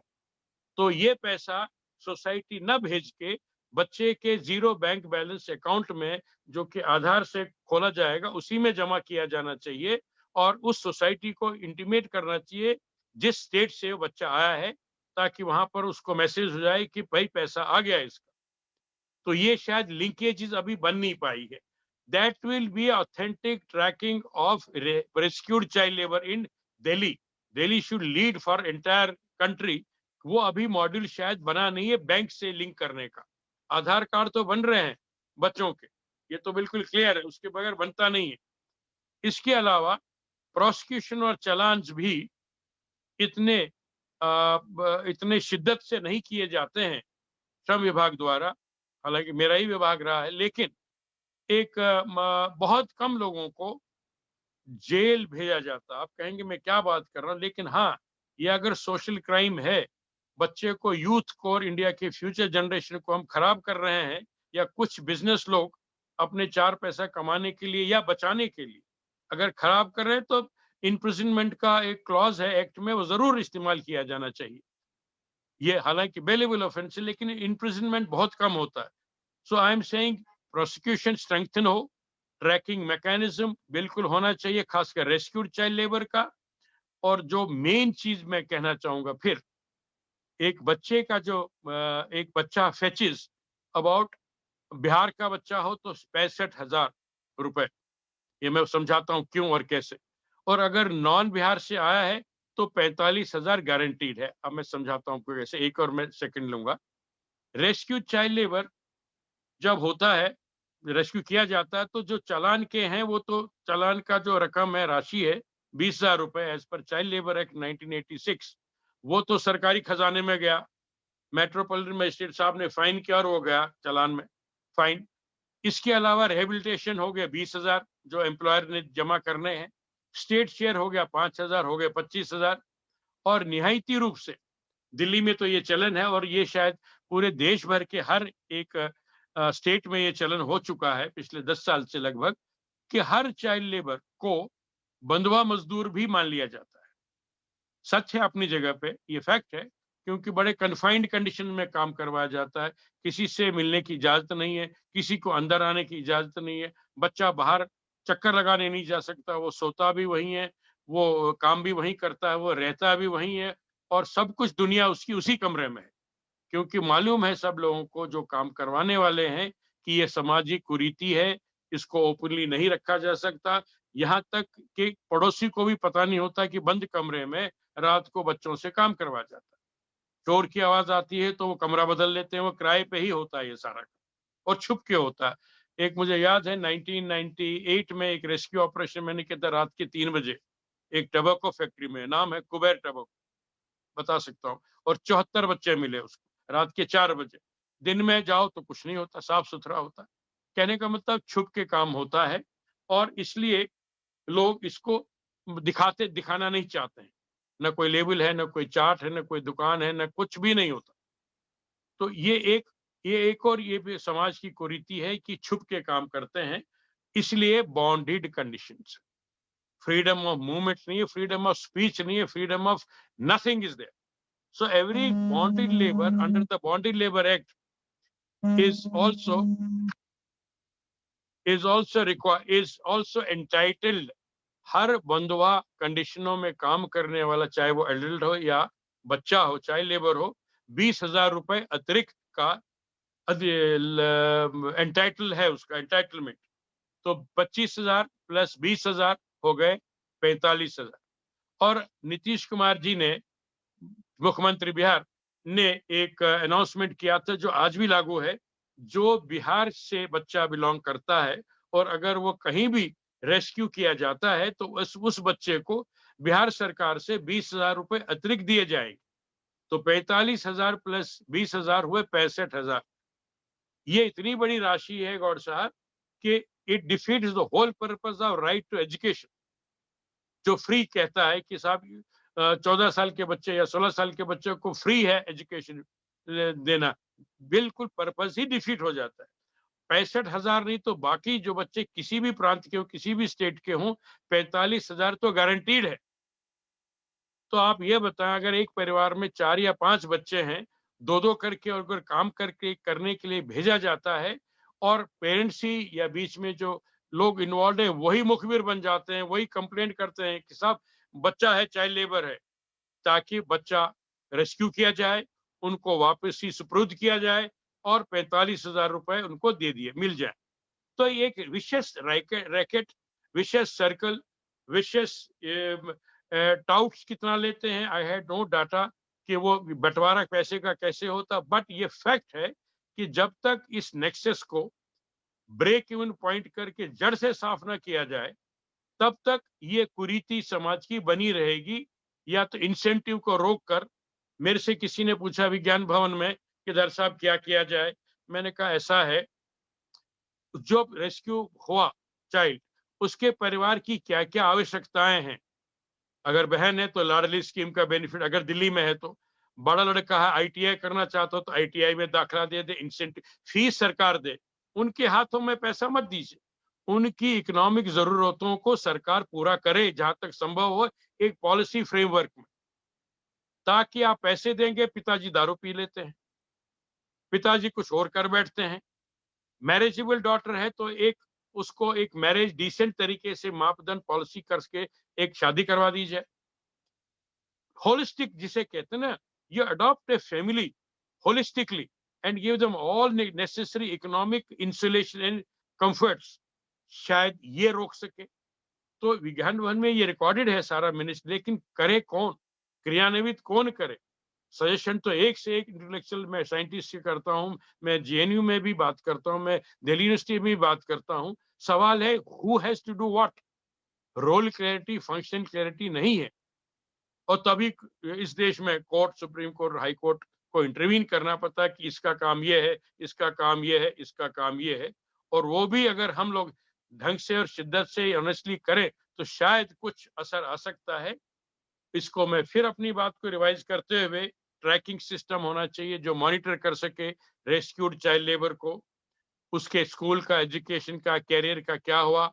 नंबर 2, उस सारी फैमिली को एक स्टेट गवर्नमेंट जहां है वो अडॉप्ट करे और वहाँ का जो स्कूल प्रिंसिपल है जिसमें दाखिला देंगे इस बच्चे को, उसकी जिम्मेदारी करे थ्रू पंचायत कि ये स्कूल की पूरे प्रिंसिपल की रिस्पॉन्सिबिलिटी है, हेडमास्टर की रिस्पॉन्सिबिलिटी है कि ये 5 बच्चे दिल्ली से रेस्क्यू कर, उदाहरण दे रहा हूँ, दिल्ली से रेस्क्यू करके यूपी में आए हैं, इनका कम से कम 18 साल तक पूरी मॉनिटरिंग हो। वो प्रिंसिपल अपना एफिडेविट दे कि मैं ही जिम्मेदार हूं कि ये रोज क्लास अटेंड करेगा, इसको इंसेंटिव भी दिए जाएंगे, मिड डे मील का बेनिफिट हो, वर्दी, यूनिफॉर्म, किताबों, स्टेशनरी, इनका सारा खर्चा भी दिया जाए स्टेट गवर्नमेंट के फंड से या सोसाइटी के फंड से, या उसी के 45,000 जो आए हैं, पेरेंट्स को हाथ नहीं लगाने दिया जाना चाहिए पैसे को। This need of the child, because ये बच्चे का पैसा, परिवार का पैसा नहीं है। Rehabilitation fund for the child, not for the family of father to drink away with money. Strict monitoring at school level by the principal. Third will be prosecution challan strictly, including pressing for imprisonment for defaulters. Fourth would be booking these touts, dalal and middlemen so that they are eliminated from the system. but देखिए अगर बच्चों को लाने वाला बरगला फुसला के दिल्ली में लाने वाला ही नहीं कोई होगा तो आएंगे नहीं तो नौकरी नहीं मिलेगी। अपने आप नए नए आयाम निकलते हैं कि भाई चाइल्ड लेबर आए ही नहीं। और बाकी जो वक्ताओं ने कहा एक प्लेज हो खासकर मेट्रोपॉलिटन सिटीज में कि child labour free Delhi, child labour free Mumbai, child labour free Chennai, इस तरह का एक 3 महीने का 4 महीने का एक एक्शन प्लान बने ताकि ये अगर एलिमिनेट ना हो तो कम से कम मिनिमाइज तो हो जाए। इसमें दिल्ली गवर्नमेंट एक प्राइवेट प्लेस एजेंसी बिल भी बना रही है, उसमें काफी हो चुका है। It has to be operationalise, that will also put अंकुश on the working of these placement agency जहां ये चाइल्ड लेबर डोमेस्टिक सेक्टर में प्लेस करते हैं। तो ये 5-6 ज्यादा नहीं, 5-6 एक्शन पॉइंट्स मैंने बहुत पहले दिए हैं लिखकर, अप्रिशिएट भी हुए, चर्चा भी हुई, डिबेट भी हुआ, बट क्वेश्चन ये है when they will be executed, rolled out at ground level. इन्हीं बातों के साथ मैं ये अपनी वाणी को विराम देना चाहूंगा, अपने सजेशंस को विराम देना चाहूंगा। कोई और प्रश्न हो, सवाल हो तो हाँ, एक और चीज रह गई। पेंसिल एक पोर्टल है, PENCIL नाम पेंसिल है। ये चाइल्ड लेबर एक्ट में भारत सरकार द्वारा करीब 4 साल पहले एक नया पोर्टल डेवलप किया है, चाइल्ड लेबर एक्ट के तहत इसका हिस्सा है।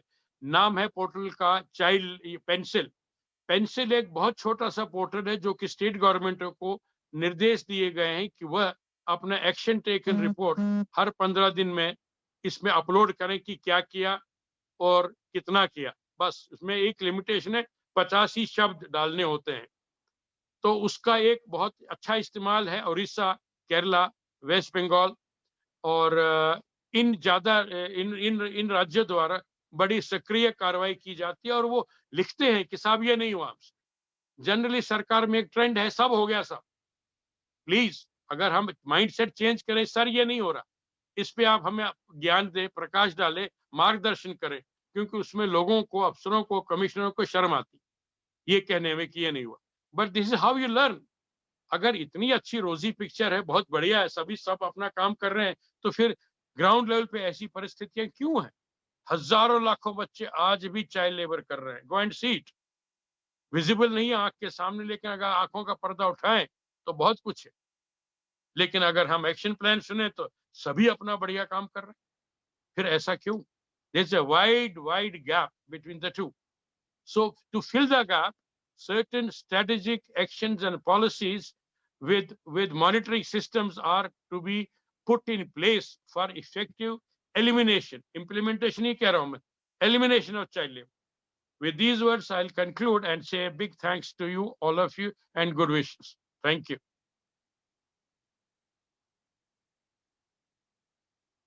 आपकी आवाज, हाँ बताएं। 3-4 सवाल हैं हाँ पार्टिसिपेंट्स जी में से। बताएं। जी नंबर जी 1, जी रिसर्च स्कॉलर्स ये जानना चाहती है कि एज ए रिसर्च स्कॉलर मैं कैसे चाइल्ड लेबर को खत्म करने में पार्ट बन सकती हूँ। दूसरा, एक का सवाल है सौम्या त्रिपाठी का, ILO क्या कर रही है इंटरनेशनल लेवल पर। और तीसरा, NSS की तरफ से सवाल है शिवानी झा का, वो ये पूछना चाहते हैं कि एनएसएस जो है वो किस तरह से इस कैंपेन के साथ जुड़ सकता है। राकेश जी। सवाल मेरे से या राकेश जी से? नहीं, पहले आपसे आईएलओ का है, राकेश जी से दिल्ली सरकार का। आईएलओ के बारे में बताएं कि इंटरनेशनल लेवल पर क्या हो रहा है। ILO is an international body, International Labour Organization. That is an apex body which plays a role of Brahma in Hindi, simple words, in policy formulation, and then it throws it open to all the countries in the world for debate. जो इसके members हैं कि साहब ऐसा होना चाहिए। अगर आप ILO कन्वेंशन पढ़े 81, 82, 104, ये सब चाइल्ड लेबर से रिलेटेड है। डिसेंट वर्क, जैसे उदाहरण decent work culture. What is decent? पंखा है नहीं, it is not decent. Now decent needs to be defined. पंखा, पीने का पानी, washing facility, free space to move around, pollution नहीं होना चाहिए। These all need to be quantified. लेकिन ILO ने ये सब चीजें कंट्रीज पे छोड़ दी हैं to customize and define decent culture or decent work culture. So ILO gives only broader guidelines. Now these have to be customized by every country as per their requirement and Thank have you, sir. also to be executed by the country, member country. ILO का role इससे beyond नहीं है। Number 2, ILO में जब review होता है, जब meetings होती हैं, एवरी कंट्री इज एजेंडा पहले आ जाता है। Every country gives its report about progress and implementation. Now after hearing the implementation और the progress report, ILO does not have powers to nullify that or to punish or penalize or blacklist any country who is a defaulter. Now every country gives its own stories with all possible excuses, whatever it is, or difficulties it's faced during for implementation, and that's it. Seminar is over and people come back to India. और फिर जो ILO की conventions हैं, जो ratifications हैं, India is a signatory, but question is that sufficient? क्या बच्चे की समस्याएं चाइल्ड लेबर की किसको मालूम नहीं है देश में, ये बताइए। Even a clerk in government knows the problems of child labor, including a scientist, social scientist. What is new that we are discussing? What we want, what is required is filling the gap between what should be there at the policy level and implementation level and what is missing there. That's all. NSS जो क्या रही है, awareness तो सबको है। दिल्ली में किसको नहीं पता चाइल्ड लेबर नहीं होना चाहिए, लेकिन फिर भी लोग करवाते हैं।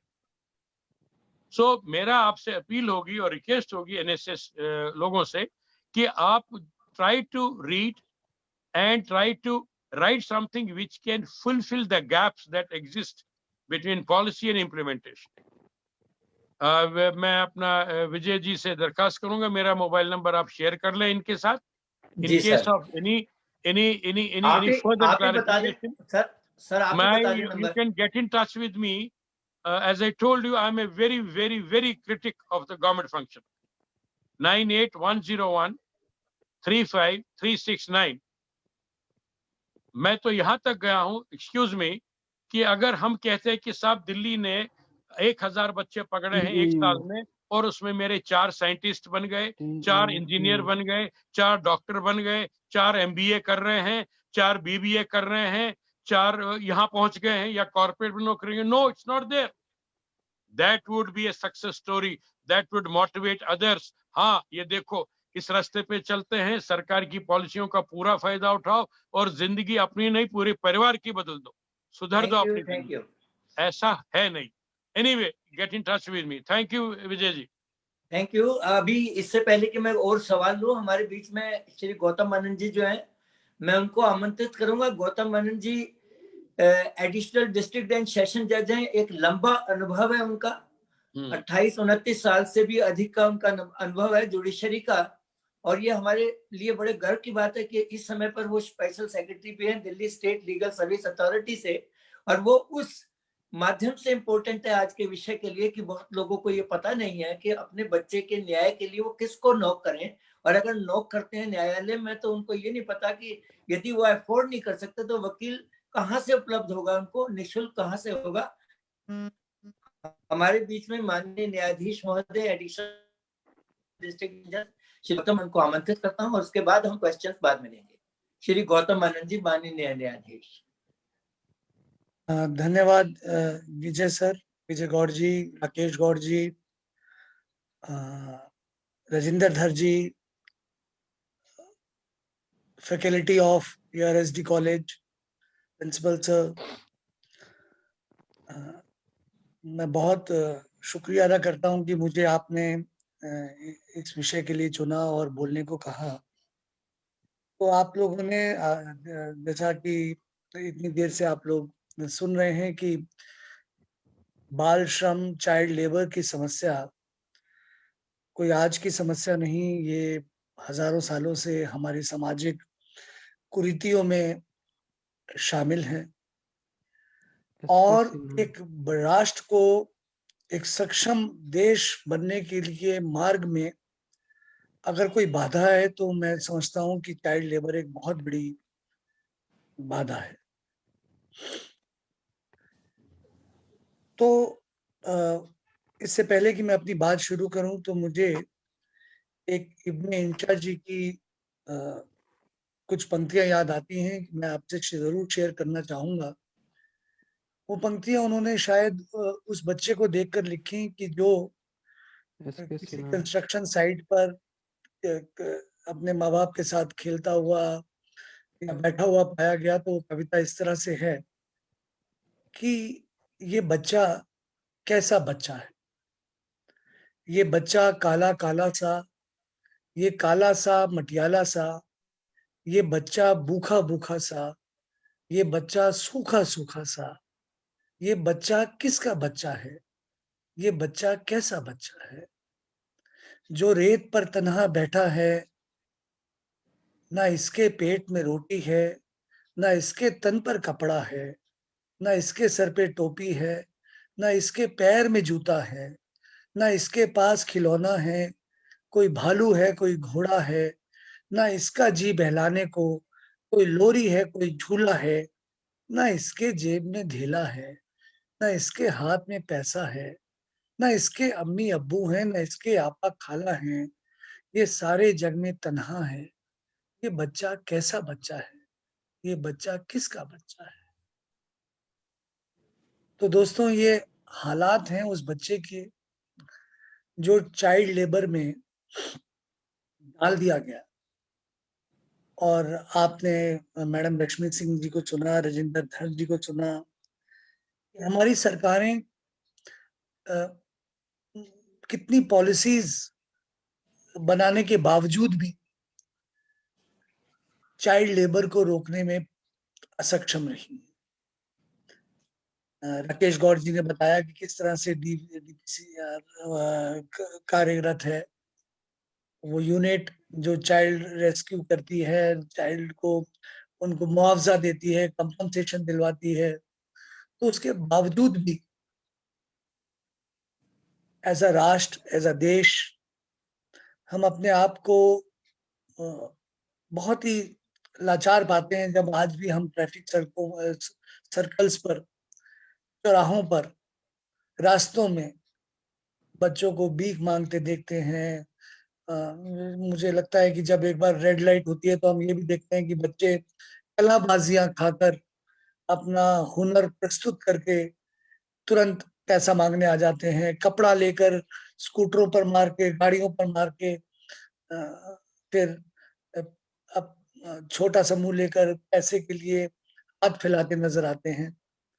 तो ये परिस्थितियों से मैं दिल्ली में गौड़ साहब ने बताया कि जज हूँ पिछले 18 वर्षों से, और जज होने के बावजूद भी हम ये देखते हैं कि ऐसी परिस्थितियां बनी हुई हैं और हम लोग जूझ रहे हैं।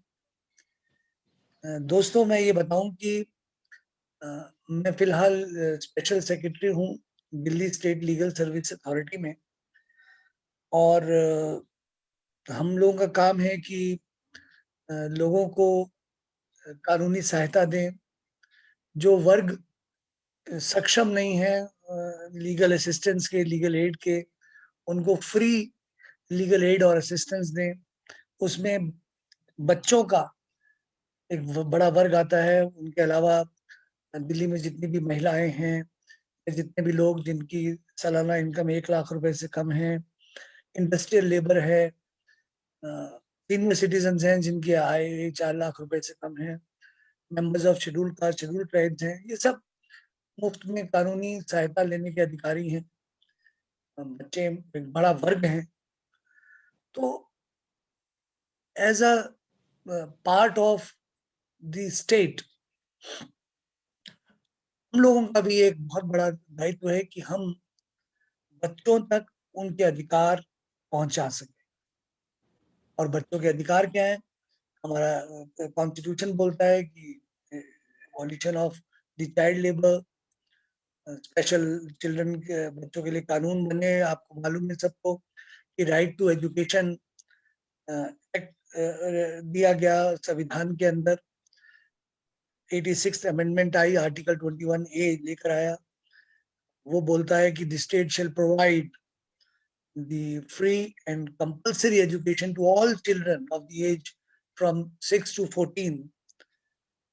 और उसके बाद right of children to free and compulsory education act आया, जिसे right to education act RTE 2009 बोलते हैं। 1 अप्रैल 2010 से लागू हुआ। It makes education a fundamental right for every child। और it also requires कि सभी प्राइवेट स्कूल्स 25% सीट्स दें उन बच्चों को जो अन्यथा काबिल नहीं है, उनके पेरेंट्स काबिल नहीं है उनको एजुकेशन दिलवाने के।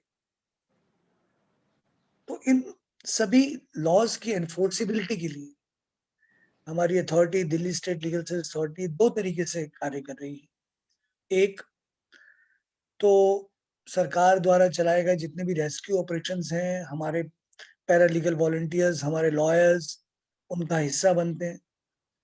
और फिर रेस्क्यू होने के बाद या उन बच्चों की भी सहायता करते हैं जो किसी न किसी कारण कॉन्फ्लिक्ट इन लॉ में आ जाते हैं। चिल्ड्रन जो कॉन्फ्लिक्ट इन लॉ में आते हैं, यानी कि वो कानून के विरुद्ध जाकर कोई एक्ट करते हैं और उन पर मुकदमे बनते हैं, जिन्हें हम जुवेनाइल जस्टिस एक्ट के तहत जुवेनाइल जस्टिस बोर्ड्स में उनकी तरफ से हम अपने एम्पैनल्ड एडवोकेट्स देते हैं और उनके केस कोर्ट में लड़ते हैं और कोशिश करते हैं कि वहां पर जितने भी रिफॉर्मेटिव मेथड्स हैं, बच्चों को music, barber, mobile repairing, dance, इन सारे कामों को उनको सिखाया जाए ताकि वो रिफॉर्म कर सके अपने आप को और उनकी एनर्जी हम लोग बेटर यूटिलाइज कर सकें। बहुत सारे प्रश्न आ रहे थे इस तरह से कि एनएसएस क्या कर सकता है। एनएसएस हमारे साथ भी इस मुहिम में जुड़कर एक लोगों को अवेयर करा सकता है कि देखिए कि चाइल्ड लेबर हर तरीके से कानूनी अपराध है। हम अपने घरों में छोटे बच्चों को भी जॉब ना दें, अपितु ये कोशिश करें कि हम उनके स्कूलों में उनके एजुकेशन फंड कर सकें, so that they all get the education।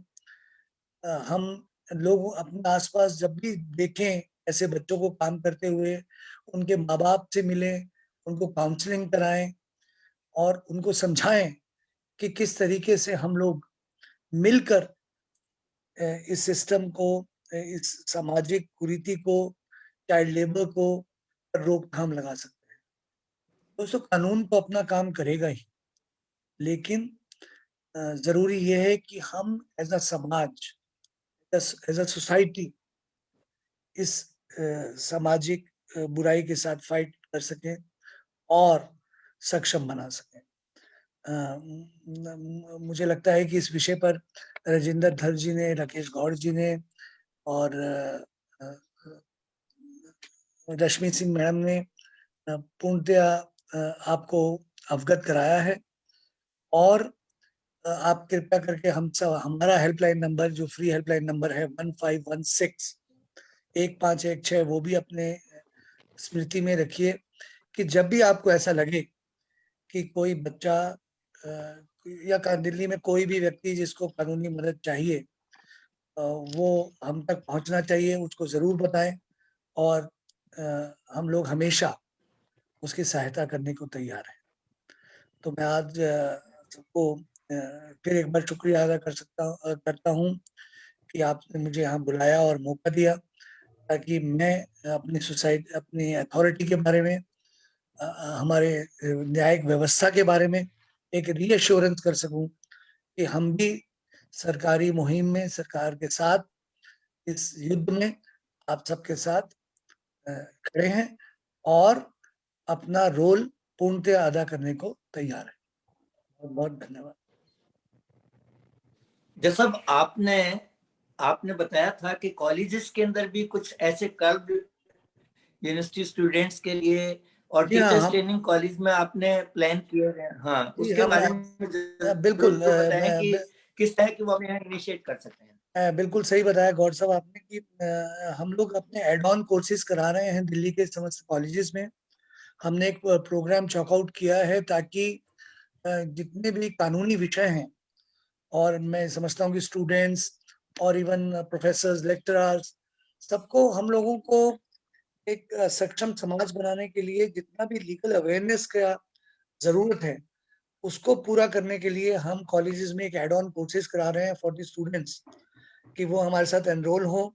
और 10 दिन का कोर्सेज है और हम उस 10 दिन के कोर्स में जितने भी लीगल इश्यूज हैं रोजमर्रा की जिंदगी में जो हमसे ताल्लुक रखते हैं, डोमेस्टिक वायलेंस है, चाइल्ड लेबर है, पॉक्सो एक्ट है, protection of children from sexual offences, traffic laws हैं, सिविल राइट्स हैं, वसीयत को लेकर प्रश्न है, प्रॉपर्टी राइट्स हैं, तो इनको लेकर हमने एक कोर्स चॉकआउट किया है और वो हम स्टूडेंट्स के लिए जरूर कराना चाहेंगे। और मैं क्योंकि ARSD कॉलेज की फैकल्टी यहाँ पर मौजूद है, उनसे मैं आग्रह करूंगा कि वो जरूर हमसे जुड़ें ताकि हम स्टूडेंट्स के लिए वो प्रोग्राम भी करा सकें। Thank you. टीचर्स ट्रेनिंग्स जो है इंस्टीट्यूट्स भी हमारे साथ आज प्रोग्राम में जुड़े हुए हैं। वो भी ये जानना चाहते हैं कि कैसे किसको अप्रोच करेंगे और कैसे चिट्ठी देंगे आपको जिससे वो इस तरह के कोर्स करा सके। और एक बात और थी, शायद आप कहीं मिस हो रहे हैं, जो मैं मिस कर रहा था आपसे पूछने से, कि आपके यहाँ पर कुछ क्लब कॉलेज के अंदर बनाने का, स्टूडेंट्स के क्लब, लीगल अवेयरनेस क्लब, क्या ऐसी भी कोई योजना है? हमारे लीगल लिटरेसी क्लब्स अभी कॉलेजेस में तो नहीं, अभी हम स्टार्ट कर रहे हैं, लेकिन हमने स्कूल्स में स्टार्ट कर दिए हैं। कॉलेजेस के लिए हम फिलहाल एड ऑन कोर्सेज करा रहे हैं जैसे मैंने आपको बताया, और वो हम एंटिटी के लिए भी करा सकते हैं, that is not a problem. और आप हमें लीगल सर्विस अथॉरिटी को अप्रोच कर सकते हैं और हमारी ईमेल पर आप एक रिक्वेस्ट लेटर भेज दें, हम तुरंत वो कोर्सेज एड ऑन कोर्स, और जब भी कोई भी लीगल अवेयरनेस किसी भी इशू पे आपको आवश्यकता है तो हम हमारे जजेस आकर कॉलेजेस में बात कर सकते हैं और स्टूडेंट्स के साथ, प्रोफेसर के साथ, प्रोफेसर्स के साथ वो प्रोग्राम्स ऑर्गेनाइज करके we are always ready to do it, that is not a. Vijay ji, can I speak? मेरा एक गौतम मानन साहब को एक सुझाव सर। जी सर। कि मैं I think faculty of ARSD college उनके लिए भी एक कंसिडरेशन के लिए पॉइंट दे रहा हूं मैं जी। 2 पॉइंट हैं जी। I know DELSA for the last 18 years doing an excellent work with the various departments including labor department. अभी इन्होंने बिल्डिंग BOCW में रजिस्ट्रेशन प्रोसेस का गजब का काम किया, और जब रिपोर्ट जस्टिस मिड्डा साहब के टेबल पे रखी, he was very happy to know not our performance but more than us the DELSA's performance. So वहाँ एक सुझाव मेरा ये कि NSS के जो वॉलंटियर्स हैं वो 1 हफ्ता या 2 दिन या 10 दिन या 3 दिन, वो गौतम साहब देख लेंगे, एक ओरिएंटेशन दे दें इनको अपने लीगल लोगों से चाइल्ड लेबर के बारे में एक, और 1 हफ्ते बाद या 3 दिन के बाद, 3 दिन काफी हैं, वो अपने अपने जहां रहते हैं एनएसएस वॉलंटियर्स एक एक दो दो स्कूल चुन लें और प्रिंसिपल को वहां बात कर लें, उसमें मदद लेने डलसा की ये चिट्ठी लिख के दे देंगे कि साहब हम स्कूल में 1 घंटे के आधे घंटे का सेंसिटाइजेशन लेक्चर करना चाहते हैं on child labour, pros and cons, मोटी मोटी बातें। एक ये एकदम काफी सारे वॉलंटियर मिल जाएंगे बहुत कैप्सूल टाइप प्रोग्राम में। और फिर एक स्लोगन दे रहा हूं मैं एनएसएस वॉलंटियर्स के लिए, शब्द है मेरे 3। आप कहोगे मेरे 3 क्या है? कि हर एक वॉलंटियर अपने इलाके में 3 चाइल्ड लेबर के बच्चों का टारगेट रखे। क्या करना है? जहां बाल श्रम है कोशिश करें उन 3 बच्चों 1 महीने में 2 महीने में स्कूल में दाखिला दिलवा दे, बस पूरी दिल्ली में मेरे 3। आप यकीन मानिए ये स्लोगन विजय जी अगर आप इस पब्लिक प्लेटफॉर्म पे सोशल प्लेटफॉर्म पे अगर इतना उछाल दें जैसे सलमान खान का 10 कदम, वैसे ही आप रहे मेरे 3। ये क्या है मेरे 3? बोले भी मेरे 3 बच्चे हैं मैंने ले लिए, इनका मुझे स्कूल में दाखिला करवाना है। It is a tough job, आसान नहीं है, लेकिन जब आप लोग हम लोग मनन साहब रशी मैडम जी सारे सहयोग करेंगे। क्या सहयोग करना? स्कूल के प्रिंसिपल को करना, हाँ ये एनएसएस के लोग हैं, बच्चे हैं, अवेयरनेस पैदा करेंगे। और ये रेस्क्यूड चाइल्ड लेबर या डोमेस्टिक चाइल्ड लेबर इनको पता होगा बच्चों को, ये 3 दाखिले आपने करवाने बस। And make a history, make a record of this. ईश्वर ने चाहा आप सबकी अगर चाहे तो एकदम आसमान छू सकता है। बहुत छोटा काम है लेकिन बहुत बढ़िया ग्राउंड लेवल पे। Agreed, sir. Agreed. सर मैं My hats off to you. And मेरी सेवाएं जब भी डेल्सा में जरूरत है I can come and contribute. मेरी सेवाएं जहां भी हो I can come and contribute. Sir मैं अगर हमारे गौतम साहब 100 बच्चे भी कर दिए हमने 6 महीने में, यू सी कहां से कहां जाती है। Correct sir, correct, totally. हर केस में सक्सेस नहीं मिलेगी लेकिन प्रयास के बगैर ही हम छोड़ दें अपने आप को। मैंने तो मेरा ये स्लोगन जरूर आप कहें मेरे 3। डॉक्टर अंजलि कुछ पूछना चाहते हैं? नहीं जी मैं सर को बताना चाहता हूँ सर, हम कॉलेज के बगल में सिराज जेजे कैंप को अडॉप्ट किया हुआ सर, और जो आपने वर्क बताया सर ऑलरेडी आप 3 की बात कर रहे हैं sir. At least each and every year college हम सर 50 बच्चों कैसे टारगेट करते हैं जो स्कूल में किसी वजह से आइदर वो डॉक्यूमेंटेशन की वजह हो या उनकी पुअरनेस एक वजह हो, हम गवर्नमेंट स्कूलों में जाते हैं सर। पर्सनली हमारे प्रिंसिपल साहब विजिट करते हैं, हमारे एनएसएस वॉलंटियर जाते हैं उनके डॉक्यूमेंटेशन से रिलेटेड, और जाकर उन बच्चों को एटलीस्ट सर 50 बच्चों का ईच एंड एवरी ईयर हम एडमिशन कराते हैं स्कूलों में सर। जो धौलाकुआं के नियर बाई जो भी गवर्नमेंट स्कूल्स हैं वहां पर उनको अप्रोच करते हैं। सबसे बड़ी जो प्रॉब्लम आती है सर जो कैंप में बच्चे रहते हैं डॉक्यूमेंटेशन की, तो कॉलेज उनको बिहाफ पे एक डॉक्यूमेंट इशू करता है कि नहीं हम इन बच्चों को जानता है, एडमिशन लीजिए। तो ये सर हम काम ऑलरेडी कर रहे हैं और उम्मीद करते हैं कि आपसे में फ्यूचर में सहयोग लेके और इसको बेटर तरीके से हम करेंगे। नहीं अंजलि जी, इसमें मैं सिर्फ इतना कहना चाहूंगा कि आपको आगे से कोई भी समस्या आए, चाहे डॉक्यूमेंट्स को लेकर आए या और किसी तरीके से कुछ भी समस्या है, तो प्लीज आप हमें जरूर बताइएगा, इन्वॉल्व कीजिए और हम उसको तुरंत उसको सॉर्ट आउट करके ठीक कर देंगे। एक्चुअली सर सबसे बड़ी दिक्कत आती है जो गवर्नमेंट स्कूलों में, फिर उसमें डॉक्यूमेंटेशन, बिकॉज जितने भी वो हम बनवा देंगे, वो हम उसके लिए हम तैयार। उसमें प्रिंसिपल हमारे एफर्ट करते हैं सर, बट ये है कि एक स्मूथ कोई सपोर्ट मिल जाए तो शायद वो मतलब मेरे लिए भी इजी होगा यार। बिल्कुल अंजलि जी, हम तो जैसा जज हैं तो कुछ मोहर वोर लगा के दे देंगे तो जी व्हाई नॉट। आप ये बताइए किस तरह के डॉक्यूमेंटेशन मांगते हैं, अगर 1 सेकंड हम उस पर लगाएं।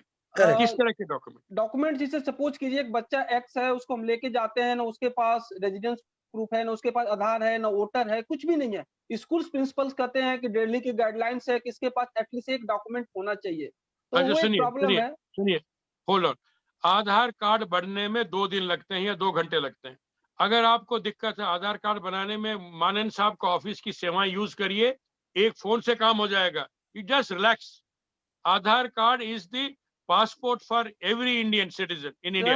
But before Aadhaar card you have to submit a residence proof. वो कुछ भी नहीं है उनके पास। जो भाई मैं कहता हूँ गरीब का बच्चा सड़क पे सोता है, क्या हक नहीं है उसको स्कूल में जाने का? आप ये बिल्कुल आधार कार्ड बनाइए। ये जो आप कह रहे हैं ये चाइल्ड लेबर की समस्या दिल्ली लेबर डिपार्टमेंट वालों ने भी फेस की है।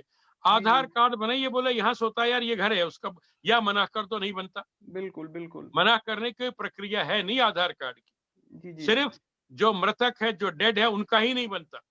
बिल्कुल दैट्स ऑल। कहीं ना कहीं आसमान के नीचे तो रहता होगा ना वो। Right. सोता भी होगा, तो वहां बनाइए। देखिए, प्रयास करने से will come over lot of We are already working, sir. Already नहीं, working आप for जो that. कर रहे हैं वर्किंग कर रहे हैं इंस्टीट्यूशनल की, मैं इंडिविजुअल एनएसएस के एक के पीछे 3 लगाना चाह रहा हूँ। हर एक एनएसएस वॉलंटियर ने अपने इलाके में 3 बच्चे का दाखिला करवाया, इतना ही है। इंस्टीट्यूशन तो बहुत बढ़िया काम करते रहिए, इंडिविजुअल की जैसे 1 के 3 उसके साथ आप करें, बिल्कुल, उनकी बिल्कुल, समस्याओं को उठाएं। बिल्कुल, बिल्कुल सर, बिल्कुल।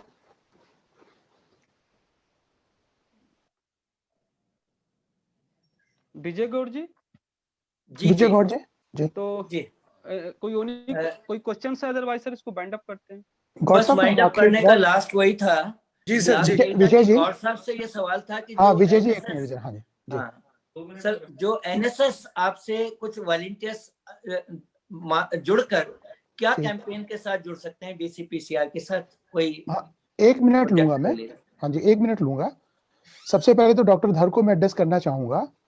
डॉक्टर साहब, आपको मैं सालों से देख रहा हूँ, आपके साथ बहुत क्लोजली काम भी किया for the last 5 years when I was OSD to Labor Minister. I know your passion and now I know that you are on the other side of the table. Now you are advisor in Ministry of Labor. So the मेरा points which अभी भी वही passion है। I know that, but I can tell you that now you are on the other side of the table and you are a policy maker now. In fact, you can advise the government now in a proper fashion because now you can enforce upon your ideas on them. So आपने जो 2-3 point raise किए थे, अब मेरा आपसे request है कि उस फोरम से आप इसे टेकअप कर सकते हैं। अभी दूसरा जो है, आपने जो एक टैकिंग की बात कही और प्लेजिंग की बात कही है, तो डीसीपीसीआर में भी आजकल एक बड़े पैशनेट हमारे चेयरपर्सन है मिस्टर अनुराग कुंडू। टैकिंग का उन्होंने पूरा जो है अभी सिस्टम बना रखा है डीसीपीसीआर में ही, और लास्ट वीक ही हमारी लेबर डिपार्टमेंट के साथ मीटिंग हुई है। एक प्रॉपर MIS बनवाया जा रहा है जिसमें सारी डिपार्टमेंट के साथ कोऑर्डिनेशन प्रॉपर होगा, और बच्चे को हम लोग जब तक स्कूल वापस नहीं भेज देते या दूसरे स्टेट का अगर है तो उसको कंपेंसेशन दिलवाकर दूसरे स्टेट में भेजकर उसका कंपेंसेशन जब तक नहीं पहुंच जाता, एक रेस्क्यूड बच्चे का हम टैकिंग करेंगे शुरू। अभी प्लेज, हम लोग जितने भी एनजीओ हमारे साथ जुड़े हुए हैं, जितने वॉलंटियर्स हमारे यहाँ आते हैं, उनसे हम एक प्लेज साइन करवानी हमने शुरू कर दी है। तो आपके जो सजेशंस हैं, डीसीपीसीआर तो काफी हद तक ऑलरेडी उनको इम्प्लीमेंट कर रहा है। दूसरा ये कि एक मेरे ही सजेशन पे हमारे चेयरपर्सन ने डिस्ट्रिक्ट डेवलपमेंट कमेटीज जो बनी हुई हैं दिल्ली में, जिसके कोई MLA चेयरमैन होते हैं और बाकी सारे MLA उसके मेंबर होते हैं, उन लोगों के साथ भी हमने चाइल्ड लेबर का इशू टेकअप किया है। और हमने उनसे रिक्वेस्ट की है कि आप जितने पब्लिक के कॉन्टेक्ट में आते हैं, मार्केट एसोसिएशंस हैं, फैक्ट्रीज हैं, तो उन तक भी सेंसिटाइजेशन करना जरूरी है। इनके वॉलंटियर्स अलग अलग इलाकों में घूमते रहते हैं, तो वो भी अपने सर्विलेंस से अगर हम लोगों को इन्फॉर्मेशन देंगे चाइल्ड लेबर रेस्क्यू के लिए, तो it will be of great help. रही बात NSS वॉलंटियर्स का या स्टूडेंट्स का चाइल्ड लेबर रेस्क्यू ऑपरेशन से जुड़ने का, तो मैंने पहले ही बताया कि हमारी जो 1098 चाइल्ड हेल्पलाइन है, उस पर फोन करके आप सूचना दे सकते हैं। और मनन सर ने बहुत ही अच्छा एक सजेशन दिया है कि जो कॉलेज के स्टूडेंट्स हैं, बल्कि आपने भी ये बात कही कि वो मेरे तीन वाला जो फंडा है, अगर ये लोग इसको अपना लेते हैं, क्योंकि हमारी भी एक कोशिश है डायरेक्टरेट ऑफ एजुकेशन के साथ मंथली रिपोर्ट मांगने का पर्पज ही ये है। हमें पता लगा था कि करीब 30,000 बच्चे स्कूल बंद होने से पहले 30,000 बच्चे आउट ऑफ स्कूल थे। 30 दिन से ज्यादा वो स्कूल में नहीं आए थे, 30 दिन से ज्यादा के गैप में। तो उन सबको हमने ट्रैक करने की कोशिश करनी शुरू की। अगर ये NSS के वॉलंटियर्स और स्टूडेंट्स एट लार्ज हम लोगों के साथ अगर जुड़ते हैं, तो हम लोग चाइल्ड रेस्क्यू ऑपरेशन को एक नई हाइट तक ले जा सकते हैं। और जिस तरह से ये लोग 3 बच्चों को अडॉप्ट करेंगे, तो उनको स्कूल वापस भेजना और उनके अगर कोई बैक वेजेस वगैरह रह गए हैं तो वो रिलीज करवाना, उस सब काम में जो कमीशन जिस ढंग से मॉनिटरिंग कर रहा है उसमें बहुत बड़ी हेल्प होगी। और मैं सभी स्टूडेंट्स से, सभी वॉलंटियर्स से या सभी जो रिसर्च स्कॉलर हैं जिनका ये क्वेश्चन है, उनको ये कहना चाहूंगा कि हम लोगों को हमेशा इंटर्न्स की जरूरत होती है, वॉलंटियर्स की जरूरत होती है। तो आप लोग हमारे ऑफिस को कांटेक्ट कर सकते हैं। हमारा ईमेल आईडी है dcpcr@hotmail.com, और आप हमें कांटेक्ट करें, अपना प्रोफाइल वहां भेजें। जब भी कोई इस तरह की अपॉर्चुनिटी आएगी तो हम लोग आपको जोड़ने की कोशिश करेंगे। NSS यूनिट्स अगर इस तरह का कोई प्रपोजल लेके आती है कि हम एक पर्टिकुलर डिस्ट्रिक्ट में हम लोग मॉनिटरिंग कर सकते हैं, तो वो उसमें हमारी हेल्प करें। उस इलाके में बच्चों के, जैसे 3-3 बच्चों को अडॉप्ट करने का जो सजेशन आया है, उसको अगर वो इम्प्लीमेंट करते हैं तो उन बच्चों की ट्रैकिंग की जिम्मेदारी हम लोग लेंगे सभी डिपार्टमेंट के साथ कोऑर्डिनेट करके। मुझे सिर्फ इतना ही कहना है। इसमें आप एक और ऐड कर दें, ऐसे बच्चे जो हम 3 या 1 के साथ 3 जो बढ़िया करते हैं रिस्पॉन्स, जी उसको DCPCR और डेल्सा से मैं अनुरोध करूंगा वो एप्रिसिएशन सर्टिफिकेट भी दे दें उनको। बिल्कुल सर, हम अपने Nothing इंटर्न्स like को that. हम सभी इंटर्न्स को एक बहुत अच्छा सर्टिफिकेट बना के देते हैं। बहुत बढ़िया और है, हाँ बिल्कुल, और मैं आपको बताऊं अभी हमने private schools, private unrecognised schools action committee के साथ मिलके एक पोस्टर पेंटिंग कंपटीशन किया है जिसमें 52 स्कूल्स ने पार्टिसिपेट किया है और 1200 से ज्यादा हमारे पास पेंटिंग्स आई हैं। बहुत सुंदर पेंटिंग है। उन पेंटिंग्स को भी हम लोग अपने लिटरेचर के लिए डिसेमिनेट कर, इंफॉर्मेशन डिसेमिनेशन के लिए यूज करेंगे और सभी बच्चों को सर्टिफिकेट ऑफ एप्रिसिएशन दिया जा रहा है और अवार्ड्स भी दिए जा रहे हैं। Yes yes yes, excellent. जी जी डॉक्टर साहब वाइंड अप करें? जी, आई थिंक जैसा कोई क्वेश्चन अगर नहीं है तो वाइंड अप कर जी जी जी। अब एक्चुअली टाइम खत्म हो रहा है, हमारा 6 बजे तक का टारगेट था। एक आदित्य ने कहा था कि स्किल डेवलपमेंट भी होनी चाहिए बच्चों की, और इसके साथ मैं अंजनी सिंह जी को रिक्वेस्ट करूंगा, ऑनरेबल वाइस प्रोग्राम ऑफिसर है NSS के, कि वो वोट ऑफ थैंक्स करेंगे और सिद्ध कर देंगे कि 2 मिनट में कितना अच्छा वोट ऑफ थैंक्स होता है। अंजनी सिंह जी जी जी बिल्कुल, धन्यवाद Please. Vijay Gaur ji. On the behalf of NSS जज साहब को भी मूव करना है। जी जी जी जी। On the behalf of NSS ARSD, I extend a very warm vote of thanks to all the guests. First of all, Ms. Rasmi Singh, Director, Department of Women and Women and Child, Government of NCT. Mr. Gautam Manan, Additional District and Session Judge. Dr. Rajinder Dhar, Advisor, Labor Ministry.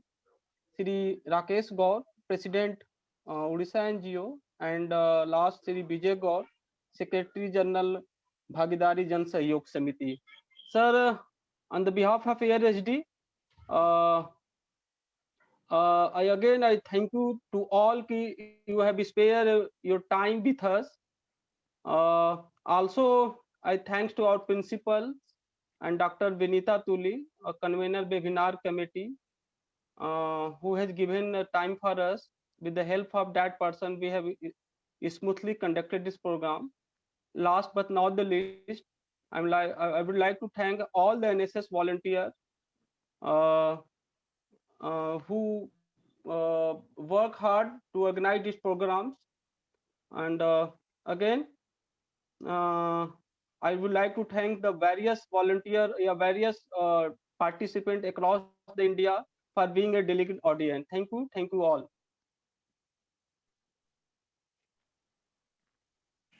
Thanks a lot once again to all. Thank you everybody. धन्यवाद। Thank you, धन्यवाद। Thank you everybody. Thank you. Thank you everybody.